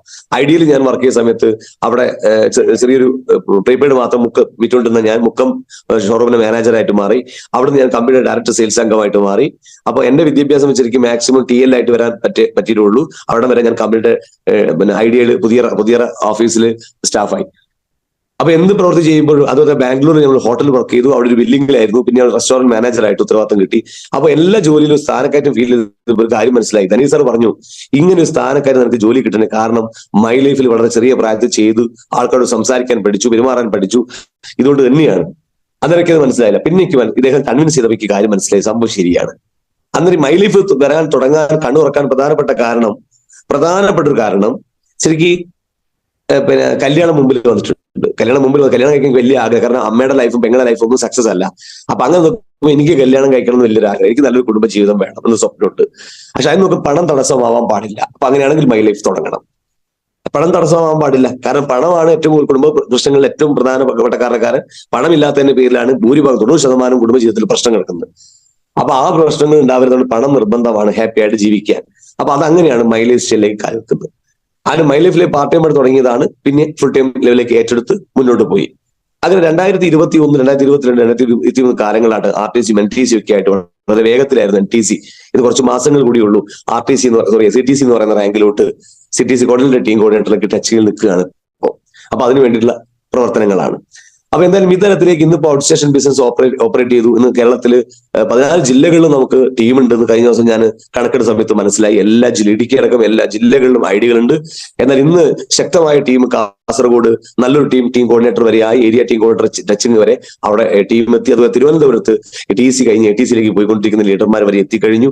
പാലക്കാട്ട് ഇന്ന് വലിയൊരു ടീം, ശക്തമായ ടീം സെറ്റായിക്കൊണ്ടിരിക്കുന്നു. മലപ്പുറത്ത് ഇപ്പോൾ നല്ലൊരു ശക്തമായ ടീം എല്ലാ ഓർഗനൈസേഷനും ഉണ്ട്. പക്ഷെ കൂട്ടി യോജിപ്പിച്ചിട്ടില്ല. 3-ാം തീയതി GTSൽ മലപ്പുറം പങ്കെടുത്തുകൊണ്ട് ശക്തമായ ഒരു ടീം മലപ്പുറം ജില്ലയിൽ ഉണ്ടാക്കാനുള്ള തീരുമാനത്തിൽ ഓൾറെഡി ഉണ്ട്. അതൊന്ന് കൂട്ടി യോജിപ്പിക്കേണ്ട കാര്യം മാത്രമേ ഉള്ളൂ. ബുധനാഴ്ച ശക്തമായ 3-ാം തീയതി മുതൽ വരാനുള്ള തീരുമാനത്തിലാണ്. അതേപോലെ തന്നെ നോർത്ത് ഇന്ത്യൻ ടീമിൽ കൽക്കട്ട, ഉത്തർപ്രദേശ്, ഡൽഹിയിൽ ഇപ്പോൾ നല്ലൊരു ടീം സെറ്റായി വരുന്നു. ഡൽഹിയിൽ ഒരു പോലീസ് ഓഫീസറാണ്. ഒരു ശക്തമായ പോലീസ് ഓഫീസർ എന്ന് പറഞ്ഞാൽ അവർ റിട്ടയർമെന്റ് കഴിഞ്ഞ ശേഷം ശക്തമായിട്ട് നമ്മളോടൊപ്പം ശക്തമായിട്ട് നിൽക്കുകയാണ്. അതുപോലെ തന്നെ കൽക്കട്ടയിലും ഉത്തർപ്രദേശിലും ഇന്നിപ്പോ ഐഡികള് ബ്രോൺസും സിൽവറും സ്റ്റാറും ഒക്കെ ചെറിയ റാങ്കുകളായി തുടങ്ങി. അപ്പൊ ഇങ്ങനെ ഇന്ത്യയിൽ എന്റെ ഒരു ആഗ്രഹം ഓൾ ഇന്ത്യ ഓപ്പറേഷൻ ചെയ്യുക എന്നുള്ളത് തന്നെയാണ്. അതിന് വേണ്ട ശക്തമായ പ്ലാനിങ് ഓൾറെഡി കഴിഞ്ഞു. അതിന്റെ പ്രവർത്തനം സ്റ്റാർട്ടായി. കോഴിക്കോട് ജില്ലയിൽ മാത്രം പ്ലാൻ കൊടുക്കാതെ ഇനി അതർ ജില്ലയിലും സ്റ്റേറ്റിലേക്കും മാത്രം ഡേറ്റ് കൊടുക്കുന്ന ലെവലിലേക്ക് വർക്ക് മാറി. അപ്പോൾ പിന്നെ നോർത്ത് ഇന്ത്യയിൽ പ്രബീഷ് സാർ, നമുക്ക് താടിയുള്ള പ്രബീഷ് സാറും ഞാനും Prakashan sir, ex military Prakash സാറുമാണ് നോർത്ത് ഇന്ത്യൻ ഓപ്പറേഷൻ സ്റ്റാർട്ട് ചെയ്യുന്നത്. അപ്പം ഇതാണ് അടുത്തൊരു ഓപ്പറേഷൻ മുമ്പിൽ ഇപ്പം ഉണ്ട്, നിലവിൽ നിൽക്കുന്നത് ഇങ്ങനെയാണ്. അപ്പൊ അതിനുള്ള പ്ലാനിങ് കാര്യങ്ങളൊക്കെ നടത്തിക്കൊണ്ടിരിക്കുന്നത് ഇന്റർനാഷണൽ ടീമിലോട്ടാണോടുകൂടി തീർച്ചയായിട്ടും അത് ഇന്റർനാഷണൽ ലെവലിൽ തന്നെ കൊണ്ടുപോകണം എന്നാണ് എനിക്ക് ഏറ്റവും വലിയ ആഗ്രഹം. ദുബായ് പോലത്തെ ഏതെങ്കിലും ഒരു രാജ്യത്ത് ബിസിനസ് ഡെവലപ്പ് ചെയ്യണം, ഇന്റർനാഷണൽ ബിസിനസ് ചെയ്യണം എന്ന് വലിയൊരു ആഗ്രഹമുണ്ട്. അപ്പൊ അതുകൊണ്ട് നമ്മൾ എന്ത് ആഗ്രഹിച്ചാലും നടക്കും. നിങ്ങളും ഇതുപോലെ ആഗ്രഹിക്കണം. ഇന്ത്യയിൽ എല്ലാ സംസ്ഥാനങ്ങളിലും എനിക്ക് വേണം, കേരളത്തിൽ എല്ലാ ജില്ലകളിലും എനിക്ക് ബിസിനസ് വേണം. നമ്മുടെ വീടിന്റെ ചുറ്റുവട്ടത്ത് ഒതുങ്ങിക്കൂടുന്ന ബിസിനസ് അല്ല ഇത്. ആ ലെവലിൽ നിങ്ങൾ ചിന്തിക്കാനും മാറാനും തയ്യാറാണ്. മൈലേഷ്യയിൽ ഏറ്റവും ടോപ്പ് മോസ്റ്റ് റാങ്ക്, എന്റെ സ്വപ്നം എല്ലാവർക്കും അങ്ങനെ തന്നെയാണ്. മൈലേഷ്യ ഏറ്റവും ടോപ്പ് റാങ്ക് അടിക്കണം എന്നായിരിക്കും. ഏറ്റവും ടോപ്പ് റാങ്ക് അടിക്കണമെങ്കിൽ ഞാനൊരു 4 മുബീൻ മുഹമ്മദിനെ ഉണ്ടാക്കേണ്ടി വരും. 4 മുബീൻ മുഹമ്മദിനെയും ഒരു 10-16 അനീഷ് ആലപ്പുഴനെയും ഉണ്ടാക്കിയെങ്കിൽ മാത്രമേ എനിക്ക് ഇന്ന് MILSL ഏറ്റവും ടോപ്പ് മോസ്റ്റ് റാങ്കിലേക്ക് എത്താൻ പറ്റുള്ളൂ. അപ്പൊ നിങ്ങൾ ചിന്തിച്ചു നോക്കണം, ഭവനേഷ് എന്ന വ്യക്തിക്ക് അത്തരം ഒരു അച്ചീവ്മെന്റ് നേടണമെങ്കിൽ, മൈ ലൈഫിൽ ഏറ്റവും ടോപ്പ് മോസ്റ്റ് അച്ചീവ്മെന്റ് എത്തണമെങ്കിൽ തീർച്ചയായിട്ടും എന്തൊക്കെ മാറ്റത്തിന് ഞാൻ തയ്യാറാവണം. ഞാനൊരു 4 മുബീൻ മുഹമ്മദിനെ ഉണ്ടാക്കണമെങ്കിൽ, ഞാനൊരു 16 അനീഷ് ആലപ്പുഴ ഉണ്ടാക്കണമെങ്കിൽ ഞാനെന്ന വ്യക്തി എന്തൊക്കെ മാറ്റം തയ്യാറാവണം. സത്യം പറഞ്ഞാൽ ഈ ലെവലിൽ ചിന്തിച്ചിട്ടാണ് ഇന്ന് പ്രവർത്തിച്ചുകൊണ്ടിരിക്കുന്നത്. അത് മാറാൻ ഞാൻ തയ്യാറാണ്. കാരണം എനിക്ക് ക്രൗൺ അംബാസഡർ ആയേ പറ്റൂ. മൈ ലൈഫ് ഏറ്റവും ടോപ്പ് മോസ്റ്റ് റാങ്ക് എത്തിയേ പറ്റൂ. അതിനെന്ത് ചെയ്യണോ? കഴുത്തിന് മുളത്താലേ ഉണ്ടെങ്കിൽ അത് നടന്നിരിക്കും. അപ്പൊ എന്തായാലും അതൊരു തീരുമാനമാണ്. നമ്മൾ പറയുന്നത് പോലെ കാര്യങ്ങളൊക്കെ കേൾക്കുക, അറിയാന്നൊക്കെ പറയുന്നത് എളുപ്പ പരിപാടിയാണ്. തീരുമാനം എടുക്കുക, യെസ് ഓർ നോ. പറയാറുണ്ട് ആക്കാം നോക്കാം എന്ന് വെച്ചുകൊണ്ട് ഒരാളും ഈ ബിസിനസ് ചെയ്യരുതെന്ന് പറയാറുണ്ട്. പറയാൻ കാരണം നിങ്ങൾ തമാശക്കാണെങ്കിലും അത് പറയുന്നുണ്ടെങ്കിലും അത് പറയാനുള്ള പ്രധാനപ്പെട്ട കാരണം നാട്ടുകാരെയും വീട്ടുകാരെയും പറയിപ്പിച്ച് ഒരാളും മൈ ലൈഫ് ചെയ്യരുത്. നാട്ടുകാരെയും വീട്ടുകാരെയും പറയിപ്പിച്ച് ഈ ബിസിനസ് ചെയ്യേണ്ട അവസ്ഥ വന്നു കഴിഞ്ഞാൽ അത് ഞങ്ങൾക്ക് പ്രവർത്തിക്കുന്ന ആളുകളെ സംബന്ധിച്ച് വലിയ ബുദ്ധിമുട്ടുണ്ടാക്കുന്ന കാര്യങ്ങളാണ്. നിങ്ങൾ ചെയ്യുന്നുണ്ടെങ്കിൽ അത് സ്ട്രോങ് ആയിട്ട് ചെയ്യുക, ഇല്ലെങ്കിൽ അങ്ങ് വിട്ട് കളഞ്ഞേക്കണം. അതിനിടെ കിടന്ന് നിങ്ങൾ കിട്ടട്ടെ, ആക്കാം നോക്കാം, ആ പരിപാടി ഒന്നും വേണ്ട. ഈ ബിസിനസ് 100% രക്ഷപ്പെടുന്ന ഒരു ബിസിനസ്സാണ്. 100% രക്ഷപ്പെടും. എനിക്കൊരു പേടിയുണ്ട് പൊട്ടിപ്പോയാലോ എന്ന്. ഒരു പൊട്ടിപ്പോലും ഇല്ല. ലോകത്തിൽ പൊട്ടിപ്പോകാത്ത ബിസിനസ് ഉണ്ടെങ്കിൽ അത് ഡയറക്ട് സെല്ലിംഗ് ആണ്. പൊട്ടിപ്പോവുക എന്ന് പറഞ്ഞാൽ ബിസിനസ് ആളുകൾ ചെയ്യാത്തതിന് പ്രധാനപ്പെട്ട കാരണം പൊട്ടിപ്പോന്നുള്ള പേടി തന്നെയാണ്. ഡയറക്ട് സെല്ലിംഗ് ബിസിനസിന്റെ പ്രത്യേകത ഒന്നെങ്കിൽ നിർത്തിപ്പോവും അല്ലെങ്കിൽ രക്ഷപ്പെടും. പൊട്ടിപ്പോന്നുള്ള വാക്ക് ഡയറക്ട് സെല്ലിംഗ് ഇല്ല. പൊട്ടിപ്പോകണമെങ്കിൽ ലക്ഷങ്ങളോ കോടികളോ ഇറക്കണം. ഒരു രൂപ പോലും ഇറക്കാതെ ഈ ബിസിനസ് എങ്ങനെ പൊട്ടിപ്പോകും? ഒന്നെങ്കിൽ നമ്മൾ ആവേശം കൊണ്ട് തുടങ്ങും, നിർത്തിപ്പോകും, അല്ലെങ്കിൽ വിജയിക്കും. അപ്പൊ വിജയിക്കുന്ന ഒറ്റ സീക്രട്ട് ഉള്ളൂ, നിർത്തിപ്പോകൂലാന്ന് തീരുമാനമെടുത്ത് പ്രവർത്തിക്കുന്നവരാരാണോ അവർ 100% വിജയിക്കുന്ന ഒരേ ഒരു മേഖല അത് ഡയറക്ട് സെല്ലിംഗ് ലൈഫ് സ്റ്റൈലാണ്. ഒരു തർക്കമില്ല. അത്ര ഗ്യാരണ്ടി ഒരിക്കലും ഒരു ബിസിനസ് അവർ വിജയിക്കുന്ന ഉറപ്പൊന്നും ഒരാൾ പറയാൻ പാടില്ല. ശരിക്കും പറയാൻ പറ്റുന്ന ഒരു ബിസിനസ് ആണ് ഡയറക്ട് സെല്ലിംഗ്. നമ്മൾ അനുഭവം, അത്രയധികം അനുഭവങ്ങൾ, അത്രയധികം അച്ചീവർമാര്, ഒന്നുമില്ലായ്മയെന്ന് കടന്നു വന്ന എത്രയോ ആൾക്കാർ. ഇനി ചില ആൾക്കാർക്ക് പുച്ഛഭാവം ഉണ്ടാവും. എന്നും ദുരിതത്തിന്റെ കഥ പറയാണ്, ഒന്നുമില്ലായ്മ ഒരു ഉഷാറായ കഥ. സുഹൃത്തുക്കളെ, നിങ്ങൾ ആദ്യമായിട്ട് കേൾക്കുന്നുണ്ടാ, നിങ്ങൾ പുസ്തകങ്ങൾ വായിക്കി. ജീവിതത്തിൽ വിജയിച്ച അംബാനി അടക്കമുള്ള, അല്ലെങ്കിൽ MA യൂസഫലി സാർ അടക്കമുള്ള ആളുകളുടെ ജീവിതത്തിൽ വിജയിച്ച ആൾക്കാരുടെ പുസ്തകങ്ങൾ വായിക്കുക. അവരുടെ കഥകൾ കേൾക്കുമ്പോൾ അറിയാം എല്ലാവർക്കും നാണം കെട്ട ജീവിതത്തിന്റെ കഥ പറയാനുള്ള ഒരു കാലത്ത്. MA യൂസഫലി സാർ നാട്ടിൽ ഒരു വിലയുമില്ലാന്ന് മറ്റുള്ളവർ കാണുന്ന, അല്ലെ മറ്റൊരു ഡ്രൈവർക്ക് ഒരു പുച്ഛമായി ഡ്രൈവറെ കാണുന്ന ഒരു തൊഴിലെടുത്ത ഒരു വ്യക്തിയാണ് അദ്ദേഹം. ഡ്രൈവർ. ഞാനും ഒരു ഡ്രൈവറായിരുന്നു. ഒരു ഡ്രൈവർ, അവൻ വെറും ഡ്രൈവർ. ആ ഡ്രൈവറോട് കാണിക്കുന്ന രീതി, ആ ഡ്രൈവറായിട്ട് ആ സീറ്റിലിരുന്ന ആൾക്കാർക്ക് അറിയാം ഡ്രൈവറോട് കാണിക്കുന്ന പെരുമാറ്റം, ബഹുമാനമൊക്കെ എങ്ങനെയാണ്. അങ്ങനെ നാണം കെട്ട് ലൈഫിൽ ജീവിച്ച ഒരാൾ തന്നെയാണ്, അല്ലെ? കാരണം നമുക്ക് ആ ഒരു രീതിയിലായി ഡ്രൈവർ ഒരു പുച്ഛമാണ് ഡ്രൈവറോട്. എന്തിനും പുച്ഛ ഡ്രൈവർ എന്നല്ല, എന്തൊരു കാര്യത്തോട് ആർക്കും. ഇപ്പൊ മൈലേജ് ചെയ്യുന്നത് കോടീശ്വരനായി അതിനോട് പുച്ഛാണ്. അത് ആൾക്കാരുടെ ആറ്റിറ്റ്യൂഡാണ് പൊതുവെ. പക്ഷെ ഈ പറയുന്ന അങ്ങനെ ആ തട്ടുന്ന് വരുന്ന അദ്ദേഹത്തിന് ഇതുപോലെ വലിയ അച്ചീവറായിട്ട് മാറാൻ സാധിച്ചിട്ടുണ്ടെങ്കിൽ അതൊരു ഹിസ്റ്ററിയാണ്, അല്ലെ? ഇതേപോലെ തന്നെ ഗുജറാത്തിൽ കച്ചവടം ചെയ്ത നമുക്കറിയാം നമ്മുടെ അംബാനി, അവരുടെ ഫാമിലി ആ കച്ചവടം ചെയ്ത സമയത്ത് അദ്ദേഹത്തിന് ഇതേപോലെ നാണക്കേട് ഉണ്ടായിട്ടുണ്ട്, അല്ലെ? വി ഗാർഡിന്റെ ഓണർ, ഇവര് നാണക്കേട് ഉണ്ടായിട്ടുണ്ട്. ഇപ്പൊ KFC കുറിച്ചൊരു കഥ നമ്മൾ കേട്ടിട്ടുണ്ട്. ആത്മഹത്യ ചെയ്യാൻ പോയ വ്യക്തി പിന്നീട് 60 വയസ്സ് കഴിഞ്ഞതിന് ശേഷമാണ് അദ്ദേഹം ചിക്കൻ കൊണ്ടുവന്ന് അദ്ദേഹം KFC എന്ന് പറയുന്ന വലിയ സ്ഥാപനം ഡെവലപ്പ് ചെയ്ത് നമ്മൾ കേട്ടിട്ടുണ്ട്. അങ്ങനെ എത്രയെത്ര ബിസിനസ്സുകാരുടെ കഥകൾ നമ്മൾ കേട്ടിരിക്കുന്നു. എല്ലാ കഥകളിലും പറയുന്നുണ്ട് അവർക്കും ഉണ്ടായിരുന്നു നാണം കെട്ട ചെറിയ ഒരു സാഹചര്യം. നാണം തോന്നിയ, ഞാൻ സോപ്പ് വെക്കുമ്പോൾ എനിക്ക് നാണം തോന്നും, പേസ്റ്റ് വെക്കുമ്പോൾ ഒരു നാണം തോന്നും, എന്നെ പോലത്തെ ഒരാൾ സാധനം വെക്കുന്നത് അത് എന്റെ ഇമേജിന് പറ്റിയതല്ല എന്നൊന്നും പറഞ്ഞ് ടെൻഷൻ അടിക്കുന്ന കാര്യം. ഇതൊക്കെ പുസ്തകം വായിച്ചാൽ തീരുന്ന കാര്യമുള്ളൂ. ഇതൊക്കെ ജീവിതത്തിൽ വിജയിച്ച ആൾക്കാരുടെ പുസ്തകം വായിച്ചു കഴിഞ്ഞാൽ തീർച്ചയായിട്ടും ഇതൊന്നുമില്ല. ഇതൊക്കെ എല്ലാവരും എല്ലാവരും ഇതൊക്കെ അനുഭവിച്ചെങ്കിൽ മാത്രമേ നാളെ ജീവിതത്തിൽ വിജയിച്ച വ്യക്തിയായിട്ട് മാറും.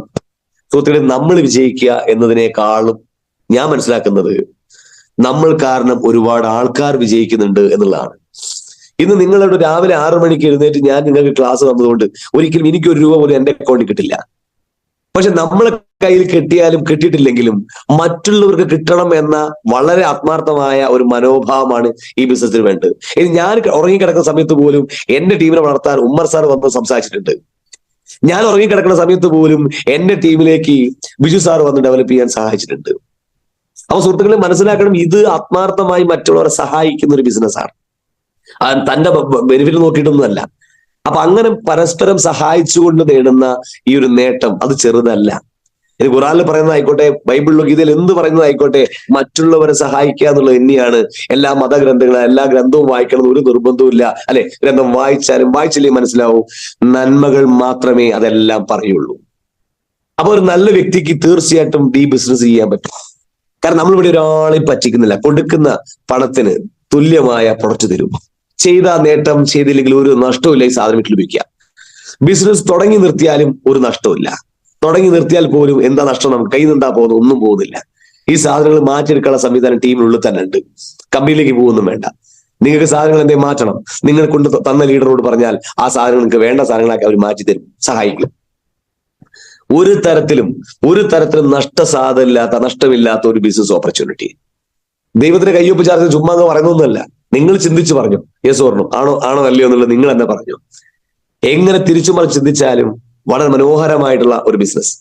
ഞങ്ങൾ ഈ ബിസിനസ് നെറ്റ്വർക്ക് മാർക്കറ്റിംഗ്, ഞാൻ വിശ്വസിക്കുന്നത് ലോകത്തിൽ പൂട്ടിപ്പോകാത്ത വ്യവസായം ഉണ്ടെങ്കിൽ അത് MI ലിസ്റ്റിൽ മാത്രമാണ് എന്ന് വിശ്വസിക്കുന്ന ആളാണ് ഞാൻ. എന്തുകൊണ്ട് കാരണം ഏതൊരു കമ്പനിയിലും പ്രവർത്തിക്കുന്ന തൊഴിലാളികളാണ് എന്നുള്ളത് കൊണ്ട്. എല്ലാ കമ്പനിയിലും പ്രവർത്തിക്കുന്ന തൊഴിലാളികളാണ്, മൈ ലൈഫിൽ പ്രവർത്തിക്കുന്ന തൊഴിലാളികളല്ല. പകരം മൈ ലൈഫിൽ പ്രവർത്തിക്കുന്നത് പാർട്ട്നേഴ്സ് ആണ്. പുഷ്പ എന്ന് പറഞ്ഞ സിനിമയിൽ, പുഷ്പ എന്ന് പറഞ്ഞ അല്ലു അർജുന്റെ സിനിമയിൽ പറയുന്നുണ്ട്, അദ്ദേഹം ശമ്പളം കൊടുക്കാം, ചന്ദനം കടത്താൻ വേണ്ടിയിട്ട് ശമ്പളം കൊടുക്കാന്ന് ആ ഓണർ പറഞ്ഞ സമയത്ത് അല്ലു അർജുൻ പറയുന്നുണ്ട്, എനിക്ക് ശമ്പളം വേണ്ട, എനിക്ക് പെർസെന്റേജ് മതി. അപ്പൊ അവർ കളിയാക്കി, പെർസെന്റേജ് മതി എന്ന് പോട്ടൻ അല്ലെ, അങ്ങനെ വരെ പറഞ്ഞു. എടാ നിനക്ക് ആ പെർസെന്റേജ് ശമ്പളം വാങ്ങി അതല്ലേ വലുത്, പെർസെന്റേജിനേക്കാൾ വലുതല്ലേ ശമ്പളം, ഇത്ര ലക്ഷം തരാന്നല്ലേ അവർ പറഞ്ഞു ചോദിച്ചു. അപ്പൊ അല്ലു അർജുൻ പറഞ്ഞ ഡയലോഗ് ഉണ്ട്, ആ പൈസ വാങ്ങി ഞാൻ അവരുടെ കൂലിക്കാരനായി, ശമ്പളം വാങ്ങിയാൻ കൂലിക്കാരനായി. നേരെ മറിച്ച് ശതമാനാണെങ്കിലോ പൈസ കുറഞ്ഞോട്ടെ, ഞാൻ പാർട്ട്ണറാടാ, പാർട്ട്ണർ എന്ന് പറയുന്നത്. പാർട്ട്ണർഷിപ്പാ നമ്മൾ മൈ ലൈഫിന്റെ സ്റ്റാഫ് അല്ല, നമ്മൾ മൈ ലൈഫ് സ്റ്റൈലിന്റെ പാർട്ട്നേഴ്സ് ആണ്. എന്ന് പറഞ്ഞാൽ പാർട്ട്നേഴ്സ് ആയി നിൽക്കുന്ന 12% പേർമേച്ചിന്റെ 12% വാങ്ങുന്ന പാർട്ട്നേഴ്സ് ആണ് നമ്മൾ എല്ലാവരും. ഈ പാർട്ട്നേഴ്സ് ആയിരിക്കുന്ന നമ്മൾ എങ്ങനെയാണ് പ്രവർത്തിക്കുക? സ്റ്റാഫായി നിൽക്കുന്ന തൊഴിലാളികൾ എങ്ങനെയാണ് പ്രവർത്തിക്കുക? ഒന്ന് ചിന്തിച്ചു. ഒരു കമ്പനിയിലെ തൊഴിലാളികൾ സമയം നോക്കി പണിയെടുക്കുമ്പോൾ പാർട്ട്ണർമാർ സമയം നോക്കാതെ സ്വന്തം സ്ഥാപനം എന്ന രീതിയിൽ ഹാർഡ് വർക്ക് എടുക്കുന്ന കോടിക്കണക്കിന് ആളുകളുള്ള ഈ സ്ഥാപനം നഷ്ടം കൊണ്ട് എങ്ങനെയാ സാർ പൂട്ടിപ്പോണത്?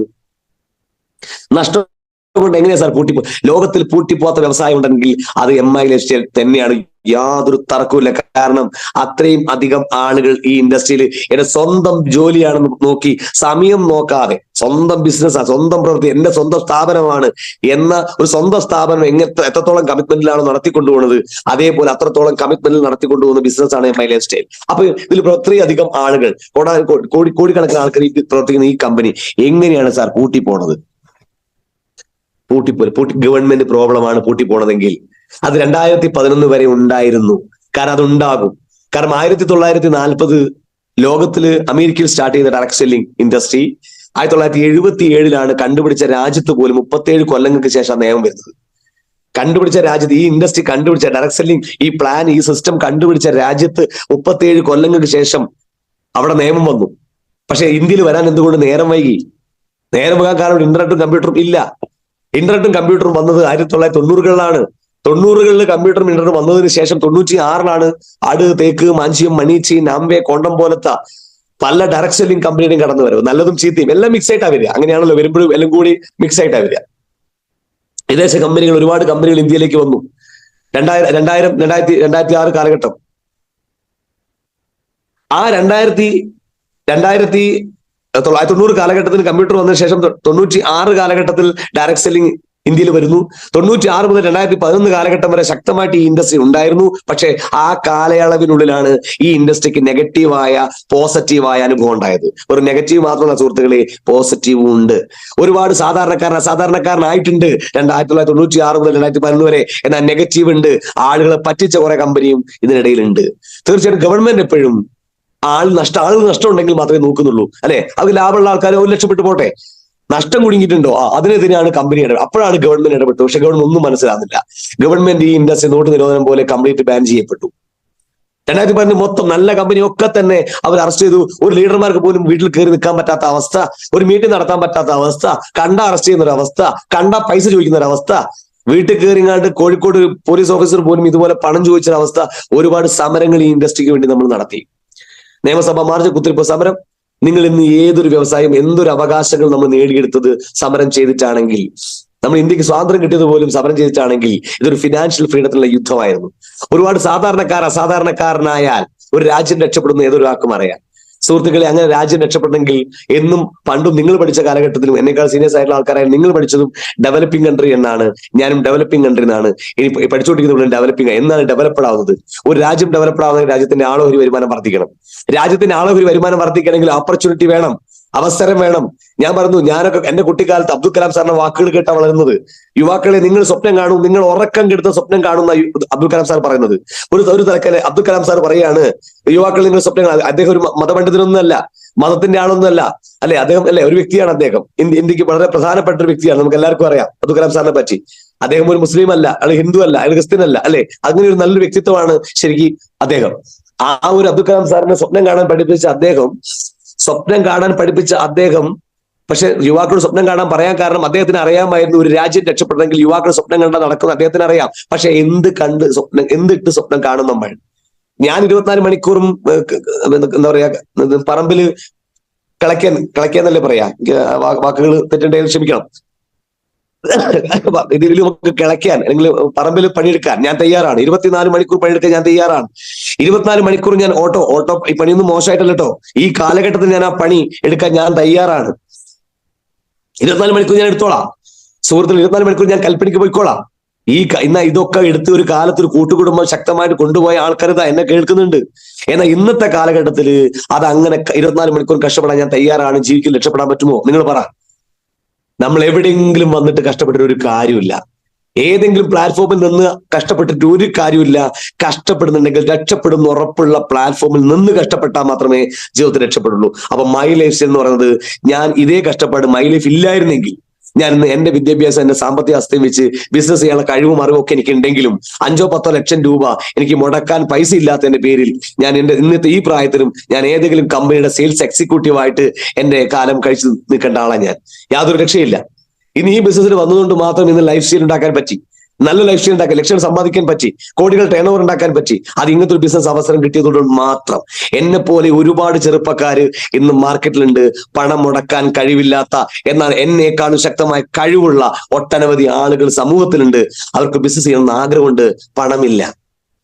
സുഹൃത്തുക്കളെ, അങ്ങനെ ഇല്ല. ആളുകൾ ചെയ്യാൻ പറ്റുന്ന ഒരു ഓപ്പർച്യൂണിറ്റി ആണെങ്കിൽ ഞാൻ ഗവൺമെന്റിനോട് പറയുകയാണ്. ഞാനൊരു ട്രേഡ് യൂണിയൻ നേതാവ് തന്നെയാണ്. ഞാനും CITU, MMU, multi marketing employees union. എന്തുകൊണ്ടാണ്? ഞാൻ കമ്മ്യൂണിസ്റ്റ് പാർട്ടിക്കാരനല്ല, ഞാൻ കോൺഗ്രസ്സുകാരനല്ല, ഞാൻ BJP കാരനല്ല. കാരണം എനിക്ക് ഈ പാർട്ടിയോ രാഷ്ട്രീയ പറ്റി ഒന്നും അറിയില്ല. ഞാൻ രാഷ്ട്രീയക്കാരനല്ല. പ്രത്യേകിച്ച് ഞങ്ങൾ ഈ ഏജിൽ എല്ലാവരും ഒരുപോലെ കാണുന്ന ആൾക്കാരാ. ഞങ്ങൾക്ക് ഹിന്ദു ഇല്ല, മുസ്ലിം ഇല്ല, ക്രിസ്ത്യൻ ഇല്ല. ഞങ്ങൾ ഈ ഏജിൽ ഹിന്ദു, മുസ്ലിം, ക്രിസ്ത്യൻ നമുക്കില്ല. നമുക്ക് എല്ലാവരും ഒരുപോലെ തന്നെ. അപ്പൊ അങ്ങനെയൊക്കെ ചിന്തിക്കുന്ന നമ്മുടെ ഇടയിൽ നമുക്ക് അങ്ങനത്തെ ഒരു വേർതിരിവും ഒരു കാര്യത്തിലും പ്രത്യേകിച്ച് ഇന്നത്തെ ജനറേഷൻ ഇല്ല. ഭൂരിഭാഗം ആൾക്കാർക്ക്, 90% ആൾക്കാർക്കും ഇല്ല. വളരെ ചുരുക്കം ആൾക്കാർക്ക് മാത്രമേ ജാതിയും മതവും രാഷ്ട്രീയമൊക്കെ ഉള്ളൂ. സുഹൃത്തുക്കളെ, ഞാൻ പറയുന്നത് നമ്മൾ എല്ലാവരും ഒരുപോലെ കാണും. നല്ല ചെയ്ത ആരാണെങ്കിലും അത് നല്ലത് തന്നെ പറയും. അപ്പൊ ഇവിടെ ഈ തരത്തില് നമ്മള് ചെറിയ പ്രായത്തിൽ നമ്മൾ ഈ ബിസിനസ് ശക്തമായിട്ട് ചെയ്യാൻ ഏതൊരാൾക്കും പറ്റിയാൽ തീർച്ചയായും രാജ്യത്തിന് ഡെവലപ്മെന്റ് തന്നെയാണ്. രാജ്യത്തിന്റെ ഡെവലപ്മെന്റ് ആണത്. അപ്പൊ അങ്ങനത്തെ ഒരു അവസരം ഇവിടെ വന്നു. ഞാൻ ചെയ്യുന്നത് മിസ്റ്റേക്ക് ഉണ്ടെങ്കിൽ, ഞാനൊരു MMU മൾട്ടി മാർക്കറ്റിംഗ് എംപ്ലോയീസ് യൂണിയന്റെ ഒരു ഏരിയ സെക്രട്ടറിയും കോഴിക്കോട് ജില്ലാ കമ്മിറ്റി അംഗവും സംസ്ഥാന ഭാരവാഹിയായിട്ട് ഉത്തരവാദിത്തം ഏറ്റെടുത്തിട്ടുണ്ട്. അത് വേറൊന്നുമല്ല. എന്തിനാണ് ട്രേഡ് യൂണിയൻ ഉത്തരവാദിത്തം ഏറ്റെടുക്കുന്ന പ്രധാനപ്പെട്ട കാരണം, എന്റെ വാക്കുകൾ കുറെ ആളുകൾക്ക് പ്രചോദനമാകുന്നുണ്ടെങ്കിൽ, എന്റെ വാക്കുകൾ കൊണ്ട് കുറെ ആളുകൾ തീരുമാനമാക്കുന്നുണ്ടെങ്കിൽ, കുറെ ആൾക്കാർ ചെയ്ത് രക്ഷപ്പെടുന്നുണ്ടെങ്കിൽ തീർച്ചയായും എന്റെ വാക്ക് അതങ്ങനെ ഉയർന്നു തന്നെ നിൽക്കും. ഒരു തർക്കവും ഇല്ല. അത് ഏത് അറ്റം ഒരു കാലത്ത് നമ്മളൊക്കെ ആവേശം കൊണ്ട് ചെയ്തത് അങ്ങ് ഉണ്ടാക്കി കളയാന്ന് വിചാരിച്ചുകൊണ്ടാണ് നമ്മൾ ഒരു കാലത്ത് നെറ്റ്വർക്ക് മാർക്കറ്റിംഗ് തുടങ്ങിയതെങ്കിൽ ഇന്നൊരു അംഗത്തിന് തന്നെ ഇറങ്ങിയത് നമ്മൾ. കാരണം ഒരുപാട് സാധാരണക്കാർ രക്ഷപ്പെടുമെങ്കിൽ തീർച്ചയായിട്ടും ഏതൊരു സാധാരണ രക്ഷപ്പെടുമെങ്കിൽ അത് ഏത് അറ്റം വരെ പോകാൻ നമ്മൾ തയ്യാറാണ്. ഏതിന്റെ മുമ്പിൽ നിൽക്കാൻ നമ്മൾ തയ്യാറാണ്. നമുക്കറിയാം, ഒരു പട്ടാളത്തിൽ നിയമമുണ്ട്, പട്ടാളത്തിന് രീതിയുണ്ട്. യുദ്ധത്തിന് പോകുന്ന സമയത്ത് എതിരാളികൾ എത്ര ശക്തനാണെങ്കിലും ശരി, മുന്നോട്ട് വെച്ച കാല് ഒരു പട്ടാളക്കാരൻ മുന്നോട്ട് തന്നെ വെക്കണം. നേരെ മറിച്ച് എന്റെ ഭാര്യ, എന്റെ കുടുംബം എന്നും പറഞ്ഞ് സ്വന്തം കുടുംബത്തിലേക്ക് അങ്ങ് എത്തി നോക്കിയാൽ, രാജ്യം നോക്കുന്ന സമയത്ത് ആ രാജ്യം മാത്രമായിരിക്കണം മുമ്പിൽ, അല്ലാതെ അന്നേരം ഭാര്യയും കുട്ടികളൊന്നുമല്ല. ഒരു പട്ടാളക്കാരൻ എപ്പോഴും ഭാര്യയും മക്കളൊന്നുമല്ല, അതിനേക്കാൾ ഉപരി രാജ്യമാണ്. ആ രാജ്യത്തിന് മുമ്പോട്ട് യുദ്ധത്തിന് പോകുന്ന സമയത്ത് ഒരു പട്ടാളക്കാരൻ ആ മുന്നോട്ട് വെച്ച കാര്യം മുന്നോട്ട് മാത്രമേ വെക്കാൻ പറ്റൂ. ഒരടി പിറകോട്ട് വെക്കാൻ പാടില്ല. പേടിച്ചിട്ട് ഞാൻ മരിക്കും, എന്നേക്കാൾ ശക്തനായ എതിരാളിയാണ് വരുന്നതെന്ന് പേടിച്ചിട്ട് നെഞ്ചു വിരിച്ച് മുന്നോട്ട് പോകുന്നതിന് പകരം ആ പട്ടാളക്കാരൻ പിറകോട്ട് കാല് വെച്ച ഒരു തർക്കമില്ല. അങ്ങനത്തെ ആളുകളെ ഇന്ത്യൻ സേനയ്ക്ക് ആവശ്യമില്ല. അത്തരം ഭീരുക്കളെ ഇന്ത്യൻ സേനയ്ക്ക് ആവശ്യമില്ല. മരിച്ചു വീഴുകയാണെങ്കിൽ മുന്നോട്ട് വെച്ച കാലം അത് മുന്നോട്ടേക്ക്. അതൊക്കെ തീരുമാനമാണ്. അപ്പം അത്തരം തീരുമാനങ്ങളുമായിട്ട് നമ്മൾ മൈ ലൈഫിലേക്ക് ഇറങ്ങിയിട്ടുണ്ടെങ്കിൽ നമ്മൾ വിജയം കണ്ടേ അടങ്ങാവുള്ളൂ. കാരണം നമ്മളെ കളിയാക്കുന്ന, നമ്മളെ കുറ്റപ്പെടുന്ന ആൾക്കാർ സമൂഹത്തിലുണ്ട്. ഞാൻ പറഞ്ഞതാണ് ശരി എന്ന് മറ്റുള്ളവർ കാണിച്ചു കൊടുക്കണമെങ്കിൽ അത് പോരാടി വിജയിച്ചേ പറ്റൂ. അങ്ങനെ ഒരു 5 വർഷക്കാലം, 5 വർഷക്കാലം ഒരു ബോധം വേണം, ഒരു കർഷക മനോഭാവം വേണം. ഞാൻ ഈ വെച്ച ഈ തൈ എത്ര സമയം കൊണ്ട് ഞാൻ ഉദ്ദേശിച്ച ഫലം കിട്ടും, നാളെ കിട്ടും, മറ്റന്നാൾ കിട്ടുന്നതിന് കാത്തിരിക്കരുത്. ഡയറക്ട് സെല്ലിങ്ങിന് സമയമുണ്ട്. വാഴയ്ക്ക് 6 മാസം കൊണ്ടാണ് വാഴ കൊലയ്ക്കുന്നതെങ്കിൽ തെങ്ങിന് 6 മാസം പോരാ, രണ്ടും കൊല തന്നെയാ. രണ്ടും കൊലയാന്ന് വിചാരിച്ചിട്ട് തെങ്ങിന്റെ സമയമല്ല വാഴയ്ക്ക്, ഓരോന്നിനും ഓരോ സമയമാണ്. അപ്പൊ കർഷകന് ബോധം വേണം. ഞാൻ വെച്ച ഈ ഫലം ഞാൻ വെച്ച ഈ വൃക്ഷം എത്ര സമയം കൊണ്ട് കായ്ക്കും, ഫലം കിട്ടും എന്നുള്ള ബോധം ആ കർഷകന് വേണം. അപ്പൊ ആ ഒരു ബോധം നമുക്കുണ്ടെങ്കിൽ മൈ ലൈഫ് സ്റ്റൈലിൽ പ്രവർത്തിച്ചാൽ എത്ര സമയം എനിക്ക് അച്ചീവറായിട്ട് മാറാൻ സാധിക്കും, അല്ലെങ്കിൽ ഞാൻ ഉദ്ദേശിച്ച ഒരു അച്ചീവ്മെന്റ് എനിക്ക് ഏകദേശം എന്ന് ലഭിക്കും. അത് മനസ്സിലാക്കുകയും അതുവരെ ക്ഷമിച്ച് പ്രവർത്തിക്കാൻ നമ്മൾ തയ്യാറാകുക. 9 ആളെ ക്ഷമയും ഒരാളെ ബുദ്ധിയുമാണ് ഒരു ഡയറക്ട് സെല്ലർക്ക് വേണ്ടത്. ഒരു ഡയറക്ട് സെല്ലർക്ക്, നെറ്റ്വർക്ക് മാർക്കറ്റർക്ക് വേണ്ടത് 9 ആളെ ക്ഷമയും ഒരാളെ ബുദ്ധിയുമാണ്. അപ്പൊ 9 ആളെ ക്ഷമ ഉണ്ടാക്കിയെടുക്കുക എന്ന് പറഞ്ഞാൽ നല്ല പ്രാക്ടീസ് അക്കാര്യത്തിന് വേണം. എന്റെ ക്ഷമയെ കുറിച്ച് പറയുകയാണെങ്കിൽ മൈ ലൈഫിൽ വരുന്നത് വരെ എനിക്കൊരു ക്ഷമയുള്ള ഒരാളല്ല ഞാൻ. ഇടുവാള് കൊടുവെട്ടാന്റെ സ്വഭാവം. എന്തെങ്കിലും ആക്ഷൻ, കാരണം എനിക്ക് പറ്റുന്നതോടെ ഞാൻ കളിക്കുള്ളൂ. എന്റെ പ്രായക്കാരോട് മാത്രമേ ഞാൻ എന്തെങ്കിലും റോങ് അടിക്കുള്ളൂ. പ്രായമുള്ള ആൾക്കാരെ ഞാൻ ഒന്നും പറയാറില്ല. എനിക്ക് അത് ഭയങ്കര പേടിയും ബഹുമാനമാണ്. ഒന്നും പറയാറില്ല. ഇനി വാഹനം ഓടിക്കുകയാണെങ്കിലും എന്തെങ്കിലും ചെയ്താൽ പോലും ഞാൻ അവരെന്ത് പറഞ്ഞാൽ ഒന്നും തിരിച്ചു പറയാറില്ല. പക്ഷെ എനിക്ക് ഒത്തവരാണെങ്കിൽ നല്ല അതിന് തിരിച്ചു പറയാറുണ്ട്. അതൊരു സമയത്ത്, ഇന്നല്ല, ബിസിനസ് തുടങ്ങുന്നത് തൊട്ട് മുൻപ് വരെ. എനിക്ക് അവസാനത്തെ ഒരു അനുഭവം പോലെ ഉണ്ടായിട്ടുണ്ട്. ഞാൻ ഈ സ്റ്റോക്ക് എടുക്കാൻ മംഗലാപുരത്ത് പോയ ഒരു അനുഭവം എനിക്ക് മറക്കാൻ പറ്റാത്ത അനുഭവമാണ്. സത്യം പറഞ്ഞ ആ ഒരു അനുഭവം കാരണമാണ് ഞാൻ നന്നായി അത് ധനീഷ് മാധവൻ സാറ് ചീത്ത. സത്യം പറഞ്ഞാൽ എല്ലാവരും ചീത്തയും നമുക്ക് അങ്ങനെ ഇഷ്ടപ്പെട്ടൊന്നുമില്ല. ധനീഷ് മാധവൻ പോലെ എന്നെ ബിസിനസ്സിലേക്ക് കൊണ്ടുവന്ന ധനീഷ് മാധവൻ സാർ ചീത്ത പറഞ്ഞാൽ തീർച്ചയായിട്ടും അത് കേൾക്കാൻ പോലും ഒരു ഏട്ടന്റെ വാത്സല്യമാണ്. കാരണം ഏട്ടൻ ചീത്ത പറയുന്നത് പോലെ, അച്ഛൻ ചീത്ത പറയും പോലെ, നമ്മളെ മാതാപിതാക്കൾ ചീത്ത പറയുമ്പോൾ ഒരു സുഖമാണ് ആ ചീത്തയ്ക്കുള്ളത്. അദ്ദേഹം വഴക്ക് പറയുമ്പോൾ അദ്ദേഹം മാത്രമാണ് എന്നെ ഒരു തവണ വഴക്ക് പറഞ്ഞത്രേ ഉള്ളൂ. എന്നെ സ്വഭാവം അദ്ദേഹത്തിന് നന്നായിട്ട് അറിയാം. ഞാനൊരു നീറാണെന്ന് അദ്ദേഹത്തിന് അറിയാം. ഞാൻ ഒരു പണി തുടങ്ങി അതിന്റെ അവസാനം കണ്ടേ നിർത്തുന്നത് പുള്ളിക്കറിയാം. അപ്പൊ അദ്ദേഹം പറയാം, എന്നെ സൂക്കടൊക്കെ പതിനേഷം നിർത്തണോ, ഇനി എങ്ങനെ റോങ് ആകുന്ന പരിപാടി നിർത്തണം. ഒരു ദിവസം മംഗലാപുരത്ത് സ്റ്റോക്ക് എടുക്കാൻ വേണ്ടി കോഴിക്കോട് ഓഫീസില്ല. ബിസിനസ് തുടങ്ങുന്ന സമയത്ത് എറണാകുളത്തുനിന്നോ മംഗലാപുരത്തോ സാധനം എടുത്ത് കൊണ്ടുവരണം. അങ്ങനെ ഓരോ ആഴ്ചകളിലും ഓരോ ലീഡർമാരെ പറഞ്ഞേക്കുക. അങ്ങനെ ഒരു തവണ ഞാനും ധനീഷ് സാറുമാണ് സ്റ്റോക്ക് എടുക്കാൻ വേണ്ടി പോണത്. മംഗലാപുരത്ത് നിന്ന് പോയി തിരിച്ചു വരുന്ന സമയത്ത് ഒരു ബോഗിയിൽ ഞാനും ഒരു ബോഗിയിൽ ധനീഷ് സാറും കോഴിക്കോട് റെയിൽവേ സ്റ്റേഷനിലേക്ക് സാധനം 4-5 ലക്ഷത്തിന് സാധനം ഉണ്ട്. ധനീഷ് സാർ പറഞ്ഞ് പേടിപ്പിച്ചു, ഭവനേഷ ശ്രദ്ധിക്കണം, ആരോ സാധനമാണ്, നീ ഇതെല്ലാം ശ്രദ്ധിക്കണം, പ്രശ്നമാണ്, പോലീസ് ശ്രദ്ധിക്കണം, ഒരുപാട് ബോക്സ് ഉണ്ട്, അത് സംസാരത്തിന് അങ്ങനെ പ്രശ്നമാണ്, ഇന്നതൊക്കെ പറഞ്ഞ് പേടിപ്പിച്ചിരുന്നു. നഷ്ടപ്പെട്ടാ പോയി, വണ്ടിനുള്ളിലായി പോയി എന്നൊക്കെ പറഞ്ഞ് പേടിപ്പിച്ചിട്ടുണ്ട്. ഞാൻ ആകെ ബേജാറായിട്ട് നിൽക്കുകയാണ്. പഠിച്ചത് പോരുന്നല്ലോ, ശ്രദ്ധിക്കണം, ഞാൻ ആദ്യമായിട്ടാണ് പോകുന്നത്. സത്യം പറഞ്ഞാൽ എന്റെ ടെൻഷനും ഒക്കെ ഒരു ട്രെയിനിൽ ഒരാൾ വാച്ച് ചെയ്തിരുന്നു. അയാൾ എന്റെ അടുത്ത് വന്ന് പറയാ, എന്തോ തട്ടിപ്പാണ്, എന്തോ സാധനം കൊണ്ടുപോവാണ്, എന്തോ കടത്തുകയാണെന്നൊക്കെ പറഞ്ഞാണ് ഇയാൾ ഇങ്ങനെ എന്റെ അടുത്ത് ഇങ്ങനെ സംസാരിച്ചുകൊണ്ടിരുന്നു. സത്യം പ്രായത്തിന്റെ പ്രശ്നമായിരിക്കാം, എനിക്കിങ്ങനെ ദേഷ്യം വന്നപ്പോ ട്രെയിൻ ഇങ്ങനെ കോഴിക്കോട്ടെ ഇങ്ങനെ സ്ലോ ആകുന്നതിനനുസരിച്ച് എന്റെ മെമ്മറി കട്ടായിക്കൊണ്ടിരിക്കുക, ദേഷ്യം കൂടിക്കൊണ്ടിരിക്കുക. സത്യം പറഞ്ഞാൽ വലത്തെ കാലം ഒറ്റ ചവിട്ട് അയാൾ നെഞ്ചത്ത് നോക്കിയിട്ട്, പറയാൻ പാടുന്നത് എനിക്കറിയില്ല, അന്നത്തെ സ്വഭാവം പറയാം, വെറുതെ പ്രായം കൊണ്ട് എടുത്ത് ഞാൻ സംഭവിച്ചു പോയതാ, അബദ്ധം പറ്റിപ്പോയതാ. ഞാനത് ചെയ്യുകയും ചെയ്തു. അത് ചെയ്തോടുകൂടി അയാൾ പറഞ്ഞിട്ട് വീട് ട്രെയിനിന് പുറത്തേ ചവിട്ടി തള്ളിടാൻ നോക്കിയാൽ ധനീഷ് സാർ, നീ എന്ത് പണിയാണോ ചെയ്തത്? ധനീഷ് സാർ ഇപ്പൊ സുബീർ സാർ എന്താണ് ഈ ചെയ്യുന്നതെന്ന് ചോദിച്ചു. എനിക്ക് ഒരു ഐഡിയ, നിന്റെ അറിയാണ്ട് കാലായിട്ട് പൊന്തിപ്പോയിക്കുന്നു, എനിക്ക് ഓർമ്മല്ല, നിന്റെ കാലം അറിയാനായിട്ട് പൊന്തിപ്പോയിക്കുന്നു. എനിക്ക് അയാൾ ദേഷ്യം വന്ന് പെട്ടെന്ന് അയാൾ എന്നോട് അങ്ങനെ പറഞ്ഞപ്പോൾ ഇഷ്ടപ്പെട്ടില്ല. ഞാനാ നേരെ പോകുന്ന, അയാൾ ആകെ അവിടെ വീണ് ഒരു 10-35 വയസ്സുള്ള ഒരാളാ. ഞാൻ നേരെ അങ്ങോട്ട് പോയി, എന്റെ ഉടച്ച ഞാൻ പേടിച്ചോടി. അപ്പൊ ഞാൻ ഒരു പ്രശ്നം ഉണ്ടാക്കണം, ഒരു സാധനം എടുത്ത് ഓടി. അന്ന് ധനീഷ് സാറും ആകെ നല്ല ചീത്ത. എന്റെ ഈറ്റ സ്വഭാവമായിട്ട് ഭവനേഷ് ഇപ്പം എടുക്കാൻ പറ്റും, ആൾക്കാരെ മാനേജ് ചെയ്യുന്ന പണിയാണ്. എന്റെ ഈറ്റ സ്വഭാവം ഇവിടെ പറ്റൂല കേട്ടോ, പറ്റില്ലെങ്കിൽ നിർത്തി പോയിക്കോ എന്നൊക്കെ പറഞ്ഞു ധനീഷ് സാർ നല്ല ചീത്ത. ഞാൻ ഒന്നും മിണ്ടാടെ അങ്ങനെ കേട്ടെന്ന് സത്യം പറഞ്ഞ അവസാനത്തെ ചീത്തയാണ്. പിന്നെ ഞാൻ അതിനോട് പറയിപ്പിക്കേണ്ട കാര്യമില്ല. ഞാൻ എന്ത് ചെയ്താലും ആരെന്ത് പറഞ്ഞാലും ഒരു പ്രശ്നമില്ല. കഴിഞ്ഞ ദിവസം എന്റെ കാറ് കോഴിക്കോട് വെച്ച് തട്ടി. കോഴിക്കോട് ഒരു ബസ്സുകാരൻ വന്ന് ബാക്കിൽ നല്ലൊരു ഇടിയിടിച്ച സമയത്ത് ശ്രീജമ്മയുടെ ആകെ ബേജാറായി, പഠിച്ച എന്തെങ്കിലും പ്രശ്നം ഉണ്ടാവും ഇപ്പോ. അപ്പൊ അങ്ങനെയാണല്ലോ പൊതുവെ വണ്ടി തട്ടിയാൽ. ഞാൻ വണ്ടി കൂട്ട് ഇറങ്ങി. ഞാൻ പറഞ്ഞ ബോസ്, എന്താ ബോസ് ഇങ്ങനെ കഷ്ടമാണ്, നിങ്ങൾ ശ്രദ്ധിക്കേണ്ടത്, നമ്മൾ എങ്ങനെയോ പാവപ്പെട്ട ആൾക്കാരാണ് കൊണ്ടുപോകാണ്, ഇതൊക്കെയാണല്ലോ ആളെ പറയാ. അങ്ങനെയൊക്കെ പറഞ്ഞു ഞാൻ കുഴപ്പമില്ല ചേട്ടൻ, റൂട്ട് മുടക്കണ്ട ചേട്ടൻ പോക്കോ, പിന്നെ ഞാൻ ഇപ്പൊ സ്റ്റാൻഡിലേക്ക് വന്നേക്കാം. സ്റ്റാൻഡിൽ പോയി നമുക്ക് പിന്നെ ഇവിടെ ആൾബലം ഉള്ളതുകൊണ്ട് ടീമിൽ നിന്ന് പോലീസ് ഓഫീസർക്ക് ഓരെ വിളിച്ച്, ഞാൻ എനിക്കൊന്നും പണിയില്ല, ഞങ്ങൾ നിന്നാൽ മാത്രം മതി. മറ്റേ ബസ്സുകാരൻ തന്നാലെ പൈസ കൊടുത്തു തന്നു. ബസ്സുകാരൻ തന്നെ ഞാൻ എന്നെ ബസ്സാന്ന് പറഞ്ഞു, അത്രേ പറഞ്ഞിട്ടുള്ളൂ. ആൾക്കാർ അതിന് നമ്മളെ പോയി ടീമിൽ ആൾക്കാരുണ്ടല്ലോ, ബന്ധങ്ങളുണ്ടല്ലോ നമുക്ക്, അത് വെച്ച് പറഞ്ഞപ്പോൾ ഞാൻ പറഞ്ഞു, ഞാനൊരു കച്ചറയ്ക്കില്ല, നിങ്ങൾ ആ പൈസ എന്നാൽ ഞാൻ മാന്യമായിട്ട് ഞാൻ അങ്ങ് പോക്കോളാം എന്നും പറഞ്ഞ സമയത്ത് ഒരു പ്രശ്നം ഉണ്ടായില്ല. കാരണം അങ്ങനെയും പ്രശ്നം ഡീൽ ചെയ്യാൻ പറ്റും. വെറുതെ ഒച്ചപ്പാട് ബഹളം ഉണ്ടാക്കേണ്ട ഒരു കാര്യമില്ല. അതുകൊണ്ട് ഇപ്പോൾ ആ പരിപാടി ഒന്നുമില്ല. ഇനി സപ്പോസ് പോണ വഴിയിൽ ആരെങ്കിലും ചീത്ത വിളിച്ചാൽ ഞാൻ ആ കണ്ടില്ലെന്ന് വെച്ചാറും, നോക്കിയാലല്ലേ എനിക്ക് തിരിച്ചു പറയാൻ തോന്നുള്ളൂ, നോക്കാറില്ല എന്ന് പറഞ്ഞ ആറ്റിൽ കുറെ മാറ്റങ്ങൾ. നമ്മളിപ്പോ പ്രശ്നം ഉണ്ടാക്കുന്ന കാരണമുണ്ട്. ആ ബസ്സുകാരോടങ്ങ് ഞാൻ ഇറങ്ങി കണ്ടെന്നെ കച്ചറ ഉണ്ടാക്കി ഒച്ചപ്പാട് ഉണ്ടാക്കിയാൽ ആ ബസ്സിലെ കുറെ ആൾക്കാരുടെ ഡിസ്ട്രിബ്യൂട്ടർ ആയിരിക്കും. ചിലപ്പോൾ അയാളെ വീട്ടിൽ നാളെ പ്ലാൻ പറയാൻ പോകേണ്ടി വരും. ആ സമയത്ത് എന്നോട് അന്ന് പ്രശ്നം ഉണ്ടാക്കി എന്നൊക്കെ തോന്നുന്നു. അതുകൊണ്ട് ഇപ്പോ സത്യം പറഞ്ഞ എവിടെ പോയാലും ആളുകൾ അറിയുന്നതുകൊണ്ട് തന്നെ ഒരു അടുക്കും ചുറ്റിലൊക്കെ നടക്കാനും പോകാനൊക്കെ പറ്റുള്ളൂ. അപ്പൊ ഇങ്ങനെ എവിടെ പോയാലും ആരെങ്കിലുമൊക്കെ ഭവനേഷ് സാർ അല്ലെന്ന് വെച്ചാൽ ആരെങ്കിലുമൊക്കെ വരും. നമ്മളെ അറിയാത്തവർ പോലും നമ്മളെടുത്ത് വന്നിട്ട് ഭവനേഷ് സാർ അല്ലേന്ന് ചോദിക്കൂ. അല്ല അങ്ങനെയൊക്കെ ചോദിക്കുമ്പോൾ നമുക്കൊരു സന്തോഷം. ഇതേപോലെ ഓൺലൈൻ കാണുമ്പോഴൊക്കെയാണ് നമ്മളെ കാണുന്നത്. അപ്പൊ നമ്മൾ എവിടെ പോയി, ഞാൻ ഒരു ദിവസം മാസ്ക് ഇട്ട് പോയിട്ട് ഭവനേഷ് സാർ അല്ലെന്ന് വെച്ച് എന്നോട് അടുത്തേക്ക് വന്ന് എന്ന് പറഞ്ഞാൽ ഇങ്ങനെ നിൽക്കുന്നതുകൊണ്ട് തന്നെ നമ്മുടെ സമൂഹത്തിൽ ഒരാളോട് ഒരു പ്രശ്നവും ഇല്ലാതെ, ഒരു അല്ലവും ഇല്ലാതെ, വളരെ സ്നേഹത്തോടു കൂടി അങ്ങനെ ഒരു വ്യക്തിത്വത്തിന് ഒരു എന്താ പറയാ, ഒരു നന്മയുടെ ക്ലാസ്സിലൊന്നും പങ്കെടുക്കാണ്ടും ഈ മൈലേജിൽ മാത്രം നിന്നുകൊണ്ട് എനിക്ക് വലിയൊരു മാറ്റം. ഞാൻ പറഞ്ഞ പണത്തിന് മുകളിൽ എനിക്ക് വേണ്ടത് ABCD ശരിയാക്കുക എന്നുള്ളതാണ് എന്റെ സംഭവം. കാരണം എനിക്ക് അതല്ലാത്ത പൈസ ഉണ്ടാക്കാനുള്ള ഒരു സാഹചര്യത്തിലേക്ക് നമ്മൾ വരണം. പക്ഷെ അത് നമുക്ക് ഇവിടെ ഉണ്ടാക്കാൻ പറ്റുന്നുണ്ട്. കാരണം ഞാൻ പറഞ്ഞ ട്രെയിനിങ്ങുകളൊക്കെ അതുപോലെ നല്ല ട്രെയിനറായിട്ട് നമുക്ക് ട്രെയിനർ ആവാൻ പറ്റുന്നുണ്ട്. ട്രെയിനിങ് എടുക്കാൻ കിട്ടുന്നുണ്ട് ഒരുപാട്. ഇപ്പൊ ബെല്ലി സാറിന്റെ ചൂടെ RTPയിൽ നിന്നൊക്കെയാണ് സത്യം പറഞ്ഞാൽ ആ ഒരു RTPയിലൊക്കെയാണ് എനിക്ക് ശരിക്കും എന്റെ അച്ഛനോടുള്ള സ്നേഹം പോലും വന്നത് അങ്ങനെയാണ്. 20 വർഷക്കാലം അച്ഛൻ ഉപേക്ഷിച്ചിട്ട് പോയപ്പോ കുട്ടിക്കാലം മുതൽ അമ്മ ചെയ്തിരുന്ന ഇഞ്ചക്ഷനേക്കാളും പവറാണ് ബെല്ലി സാർ തന്ന ഒരു നേരത്തെ ട്രെയിനിങ് എന്ന് മനസ്സിലായി. കാരണം അമ്മ കുട്ടിക്കാലം മുതൽ അമ്മയുടെ വിഷമം പറയാണ്, അച്ഛൻ അങ്ങനെ, അച്ഛൻ ഇങ്ങനെ, അച്ഛൻ അങ്ങനെ, അച്ഛൻ എങ്ങനെ, അച്ഛൻ എങ്ങനെ. അപ്പൊ അച്ഛൻ എന്ന് പറഞ്ഞ ദേഷ്യം മതി, കണ്ടാ ദേഷ്യം എനിക്ക്. അച്ഛനെ മുന്നിൽ കണ്ട അപ്പൊ ഞാൻ കണ്ണുരുട്ടു. അപ്പൊ ഇനി അച്ഛന് ഭയങ്കര പേടിയാണ്. കാരണം ഞാൻ അച്ഛൻ മെല്ലെ സൈഡ് ഒതുങ്ങി നടക്കുക ചെയ്യും എന്നെ കാണുമ്പോൾ. അപ്പൊ ഇങ്ങനെയൊക്കെ അച്ഛനെ പേടിപ്പിച്ച് നടക്കുന്ന ഒരു കാലത്ത് മൈ ലൈഫിൽ വന്നോടുകൂടി സത്യം പറഞ്ഞ അച്ഛനെ ബഹുമാനിക്കുമ്പോൾ അച്ഛൻ എന്ത് പറഞ്ഞാൽ അമ്മ പറയൂ, എന്തിനാ ഞാൻ അങ്ങനെ പറഞ്ഞു. ഞാൻ ഒന്നും പറഞ്ഞ അച്ഛനല്ല അമ്മ, ആ പ്രായം കൊണ്ട് അങ്ങനെ പറയൂ, അവർ ആ ലെവൽ അങ്ങനെ പറയൂ, അവർ പറഞ്ഞോട്ടെ, ചെയ്തോട്ടെ, എന്ത് ചെയ്താൽ എനിക്ക് കുഴപ്പമൊന്നുമില്ല. അങ്ങനെ അച്ഛൻ വന്നത് 4 കൊല്ലാണ് ഞാൻ അച്ഛനെ കൂട്ടിക്കൊണ്ടുവന്നത്. എനിക്ക് എന്റെ മൈ ലൈഫിലൊക്കെ ഉയർച്ചയുടെ പ്രധാനപ്പെട്ട ഒരു കാര്യമാണിത്.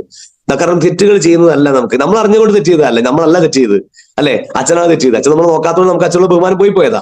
അത് അച്ഛൻ ചെയ്ത കാര്യമാണ്, ഞാൻ ചെയ്ത കാര്യമല്ല. പക്ഷെ ഞാൻ എന്റെ അറിവ് വെച്ച് തുടങ്ങിയപ്പോ അച്ഛനെ ബഹുമാനിക്കാൻ തയ്യാറായി. കാരണം അച്ഛനാണ്, അമ്മയാണ്. അങ്ങനെ ഞാൻ തീർച്ചയായും എന്റെ ലോകത്തെ ഏറ്റവും വലിയ അച്ഛനും അമ്മയും എന്റേതായിരിക്കും. എന്റെ ഭാഗത്ത് ചിന്തിച്ചാൽ എന്റെ അച്ഛനും അമ്മയും കഴിഞ്ഞിട്ട് മാത്രമേ എനിക്ക് നിങ്ങൾ അച്ഛനും അമ്മയും ഉള്ളൂ. ആദ്യം എനിക്ക് എന്റെ അച്ഛനും അമ്മയും ഏറ്റവും വലുത്, അല്ലെ. അങ്ങനെ നമ്മൾ എല്ലാവരും അങ്ങനെയാണ്. അപ്പൊ ഈ രീതിയിൽ അച്ഛനെയും അമ്മേനെയും നല്ലോണം സ്നേഹിച്ചുകൊണ്ട് ആയിരിക്കണം എനിക്ക് വലിയ അച്ചീവ്മെന്റ്. അപ്പൊ എല്ലാവരും മാതാപിതാക്കളെ വിഷമിപ്പിക്കരുത്. ഒരാളോടും പണം ഇന്നും എന്റെ അമ്മ മോനെ എനിക്ക് പൈസ തരണം എന്റെ അടുത്ത് കൈ നീട്ടാൻ വരാറില്ല. കാരണം എന്റെ പേഴ്സ് ധൈര്യമായിട്ട് എടുത്തു കൊടുക്കാൻ പറ്റുന്ന ഒരേ ഒരാൾ അത് എന്റെ അമ്മയാണ്.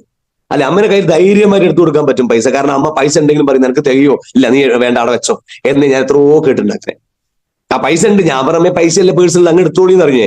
അപ്പൊ അമ്മ പറയൂ ഇല്ലടാ എനിക്ക് തികയില്ല, എന്തൊക്കെ വണ്ടിക്ക് പോട്ടോ, എന്തോ ആവശ്യമുള്ളതല്ലേ.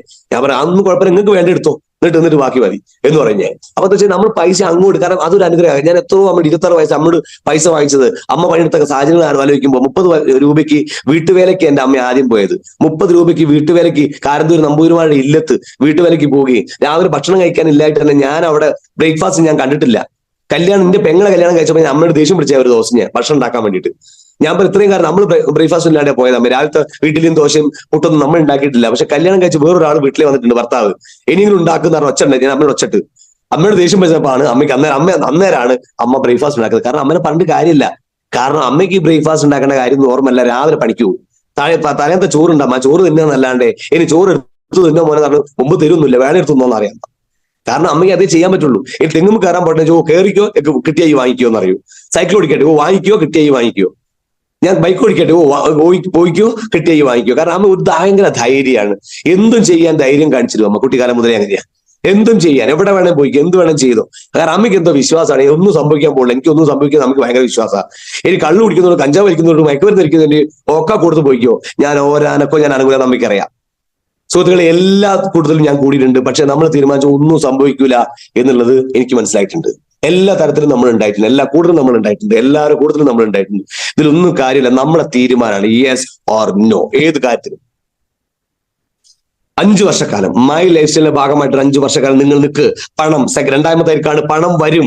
10,000 രൂപ ശമ്പളം തരാം എന്ന് പറഞ്ഞ് നിങ്ങൾ ഒരു സ്റ്റാഫായിട്ട് നിങ്ങൾ വിളിച്ചിട്ടുണ്ടെങ്കിൽ നിങ്ങൾ ഒരു മാസം അവർ പറഞ്ഞ പണിയെടുത്താൽ കിട്ടും. 1000 രൂപ കൂലി തരാം, നിങ്ങൾ വാ ഒരു വൈകുന്നേരം വരെ എന്റെ വീടിന്റെ മുറ്റത്ത് ഇത് ചെയ്യ് അത് ചെയ്യ്, അല്ലെ കൂലിപ്പണിക്ക് നമ്മൾ ആളെ വിളിക്കുന്നുണ്ട്. സുഹൃത്തുക്കളെ ഒരു മാസം രാവിലെ തൊട്ട് വൈകുന്നേരം വരെ പണിയെടുത്താൽ ആ പൈസ കിട്ടും. അങ്ങനെയാണെങ്കിൽ മൈ ലൈഫിൽ 2-10 കിട്ടും എന്ന് പറയാൻ എന്താ അതിശയിക്കാനുള്ളത്? കിട്ടും സാർ. ആ 2-10 കിട്ടണമെങ്കിൽ എന്ത് ചെയ്യണം? അത് ചെയ്യണം. പക്ഷെ ആ 2-10 അതിന് മുകളിൽ കിട്ടുന്ന കുറെ നേട്ടങ്ങളാണ് ഞാൻ പറഞ്ഞിട്ടുള്ള കാര്യങ്ങൾ. കാരണം എന്റെ അച്ഛനെ കൂട്ടിക്കൊണ്ടുള്ള സിറ്റുവേഷൻ എനിക്ക് ഇപ്പൊ ഇന്നും ഓർമ്മയുണ്ട്. ഞാൻ ഒരു അമ്പലത്തിൽ ഞാൻ ഉത്സവത്തിന് പോകുമ്പോൾ അച്ഛൻ ഓപ്പോസിറ്റ് നടന്നു വരുന്നു. അച്ഛനെ നോക്കാൻ എനിക്ക് മടി, അച്ഛൻ എന്നെ നോക്കാനും മടി. അപ്പൊ അച്ഛൻ എന്നോട് എന്തോ സംസാരിക്കുന്ന ആഗ്രഹം എനിക്ക് ഫീൽ ചെയ്തു. അപ്പൊ അച്ഛൻ ആദ്യമായിട്ട് എന്നോട് ചോദിച്ചു, അമ്മ വീട്ടിലേ, അമ്മ വന്നില്ലേ എന്ന് ചോദിച്ചു. അമ്മയ്ക്ക് ഭയങ്കര സന്തോഷമായി.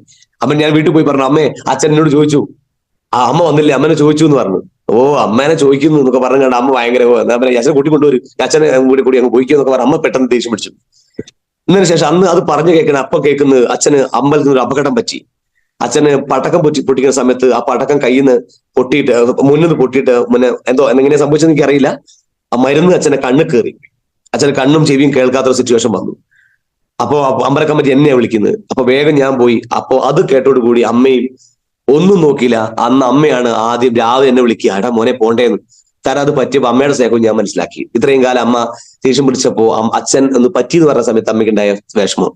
അമ്മ നേരെ അമ്മയാണ് അച്ഛനെ നോക്കുന്നത്, പല്ല് ഏൽപ്പിക്കുന്നത്, ബാത്റൂം കൊണ്ടുപോകുന്നൊക്കെ അമ്മയാണ്. വെറും 4 കൊല്ലം അമ്മയും അച്ഛനും ഭാര്യ ഭർത്താവായിട്ട് ജീവിക്കുന്നു.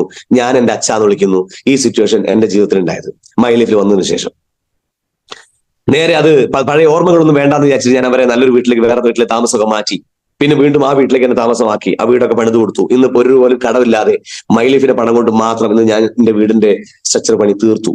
ഒരു പോലും കടമെടുക്കാതെ എന്റെ മൈലൈഫിന് പൈസ കൊണ്ട് മാത്രം ഇന്നൊരു വീടിന്റെ പണി തീർക്കാനും 2 കാറ് വാങ്ങാനും 2 ബൈക്ക് വാങ്ങാനും നമ്മൾ ആഗ്രഹിച്ച സ്വർണ്ണാഭരണങ്ങൾ വാങ്ങാനും ഒക്കെ നമുക്ക് സാധിച്ചു. എനിക്കൊരു ആഗ്രഹം CTC റാങ്കിൽ സ്വന്തമായിട്ടൊരു സ്ഥലം, അച്ഛനും അമ്മയ്ക്കൊക്കെ സ്ഥലം ഉണ്ടെങ്കിലും എന്റെ പേരിൽ ഞാൻ അധ്വാനിച്ച ഒരു സ്ഥലം വാങ്ങണം വലിയൊരു ആഗ്രഹമാണ്. അത് നടക്കണം. ഞാൻ ആഗ്രഹിച്ച പോലെ സ്വന്തമായിട്ടൊരു വീട് ഞാൻ അധ്വാനിച്ചുണ്ടാക്കണം. കാരണം ഈ ഒരു ആയുസ്സിൽ നമുക്ക് എന്തെങ്കിലും അടുത്ത ജന്മത്തിന് വേണ്ടി നമുക്ക്, കാരണം ഇന്ന് ഞാൻ ആസ്വദിക്കുന്ന എന്റെ സ്ഥലങ്ങൾ എന്റെ അച്ഛനും അച്ഛന്റെ അച്ഛനും അമ്മേന്റെ അച്ഛനും ഒക്കെ ഉണ്ടാക്കിയതാണെങ്കിൽ നാളുകൾ പറയണത് ഞാൻ ഉണ്ടാക്കിയതാണ് എന്ന് എന്റെ തലമുറകൾ പറയാൻ വേണ്ടി എന്തെങ്കിലുമൊക്കെ സമ്പാദിക്കുന്ന ഒരു ആഗ്രഹമുണ്ട്. അതിന് മൈലൈഫ് കയ്യിൽ കിട്ടിയതുകൊണ്ട് മാത്രം ഒരു വിശ്വാസമുണ്ട്, അത് നടക്കുമെന്നൊരു വിശ്വാസമുണ്ട്.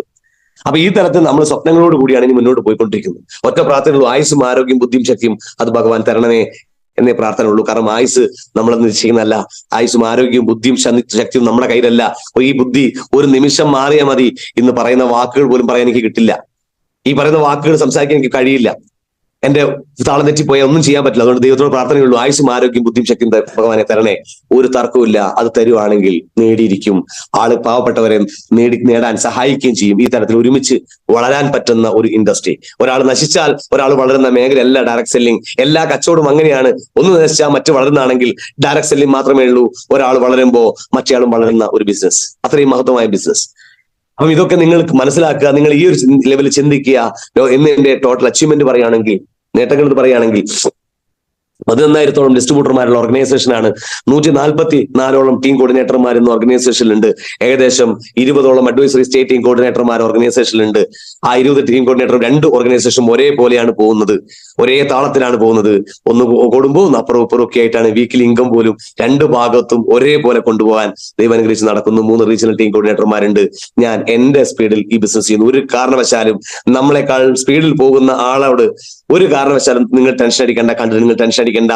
നിങ്ങളെക്കാൾ വേഗത കുറഞ്ഞു പോകുന്ന ആൾക്കാരെ നോക്കണ്ട. നിങ്ങൾ നിങ്ങളെ വേഗത്തിൽ ഈ ബിസിനസ് ചെയ്യുക. ഞാനിപ്പോ വേറൊരു ലീഡറോട് മത്സരിക്കാൻ നിന്നാൽ ആ ലീഡറോട് എനിക്ക് ഈഗോ ആണ് വരുന്നത്. എന്റെ ഒരു ഭാഷയെ പറഞ്ഞ വേറൊരു ആളോടും എനിക്ക് മനസ്സിലാവില്ല. ഞാൻ ചെയ്യുന്ന കാര്യങ്ങൾ പെർഫെക്റ്റ് ആയിട്ട് ചെയ്താൽ വിജയം തേടി വരുമെന്ന് വിശ്വസിക്കുന്ന ആളാണ് ഞാൻ ചെയ്യുന്ന പ്രവൃത്തി കൃത്യമായിട്ട് ചെയ്താൽ വിജയം എന്നെ തേടി വരും എന്ന് എനിക്ക് ഉറപ്പാണ്. അതുകൊണ്ട് ചെയ്യുന്ന കാര്യത്തിൽ പെർഫെക്ഷൻ ഉണ്ടോ എന്ന് മാത്രമേ ഞാൻ നോക്കാറുള്ളൂ. അത് എനിക്ക് വേണ്ടിയിട്ടാണെങ്കിലും വേറെ ഏത് മീറ്റിങ്ങിന് വേണ്ടിയിട്ടാണെങ്കിലും ഞാൻ ചെയ്യുന്ന പ്രവൃത്തിയിൽ എനിക്ക് പെർഫെക്ഷൻ മാക്സിമം നോക്കും. എന്റെ വിജയം എന്നെ തേടി വരേണ്ടതാണ്, അല്ലാണ്ട് ഞാൻ വിജയം തേടി പോവാറില്ല. അപ്പൊ ഈ തരത്തിൽ തീർച്ചയായും അത് വരും, വന്നിരിക്കും. ലൈഫ് എന്ന് പറയുന്ന ഒറ്റ ഇന്നിങ്സാ. വിശ്വാസമുള്ള ആൾക്കാർ പറയും അടുത്ത ജന്മമുണ്ട്. അത് നല്ലതാണ്, നന്മകൾ ചെയ്യാൻ വേണ്ടി അത്ര വിശ്വാസങ്ങൾ നല്ലതാണ്. പക്ഷേ ബിസിനസ് ആയിട്ട് ചിന്തിക്കുകയാണെങ്കിൽ ഒറ്റ ലൈഫുള്ളൂ, ഈ ഇന്നിങ്സിലാണ് കളിക്കേണ്ടത്. ഈ ഒറ്റ ജന്മം, ഈ ജന്മമേ ഉള്ളൂ എന്ന് വിശ്വസിക്കൂ. അങ്ങനെയല്ല, നിങ്ങൾ മതവിശ്വാസമായിട്ട് നിങ്ങൾ വിശ്വസിച്ചോ അടുത്ത ജന്മം ഒക്കെ ഉണ്ട്, അത് ഉള്ളത് തന്നെയാണ്. എല്ലാ മതവിശ്വാസികളും വിശ്വസിക്കുന്നുണ്ട്. ഹിന്ദു മുസ്ലിമും ക്രിസ്ത്യനും ഒക്കെ വിശ്വസിക്കുന്നുണ്ട് അടുത്ത ജന്മം ഉണ്ടെന്ന്. അത് നല്ല കാര്യമാണ്. പക്ഷെ ബിസിനസ് പരമായിട്ട് ഞാൻ പറയുന്നു, ഈ ഒറ്റ കളിയിൽ ജയിച്ചോളണം.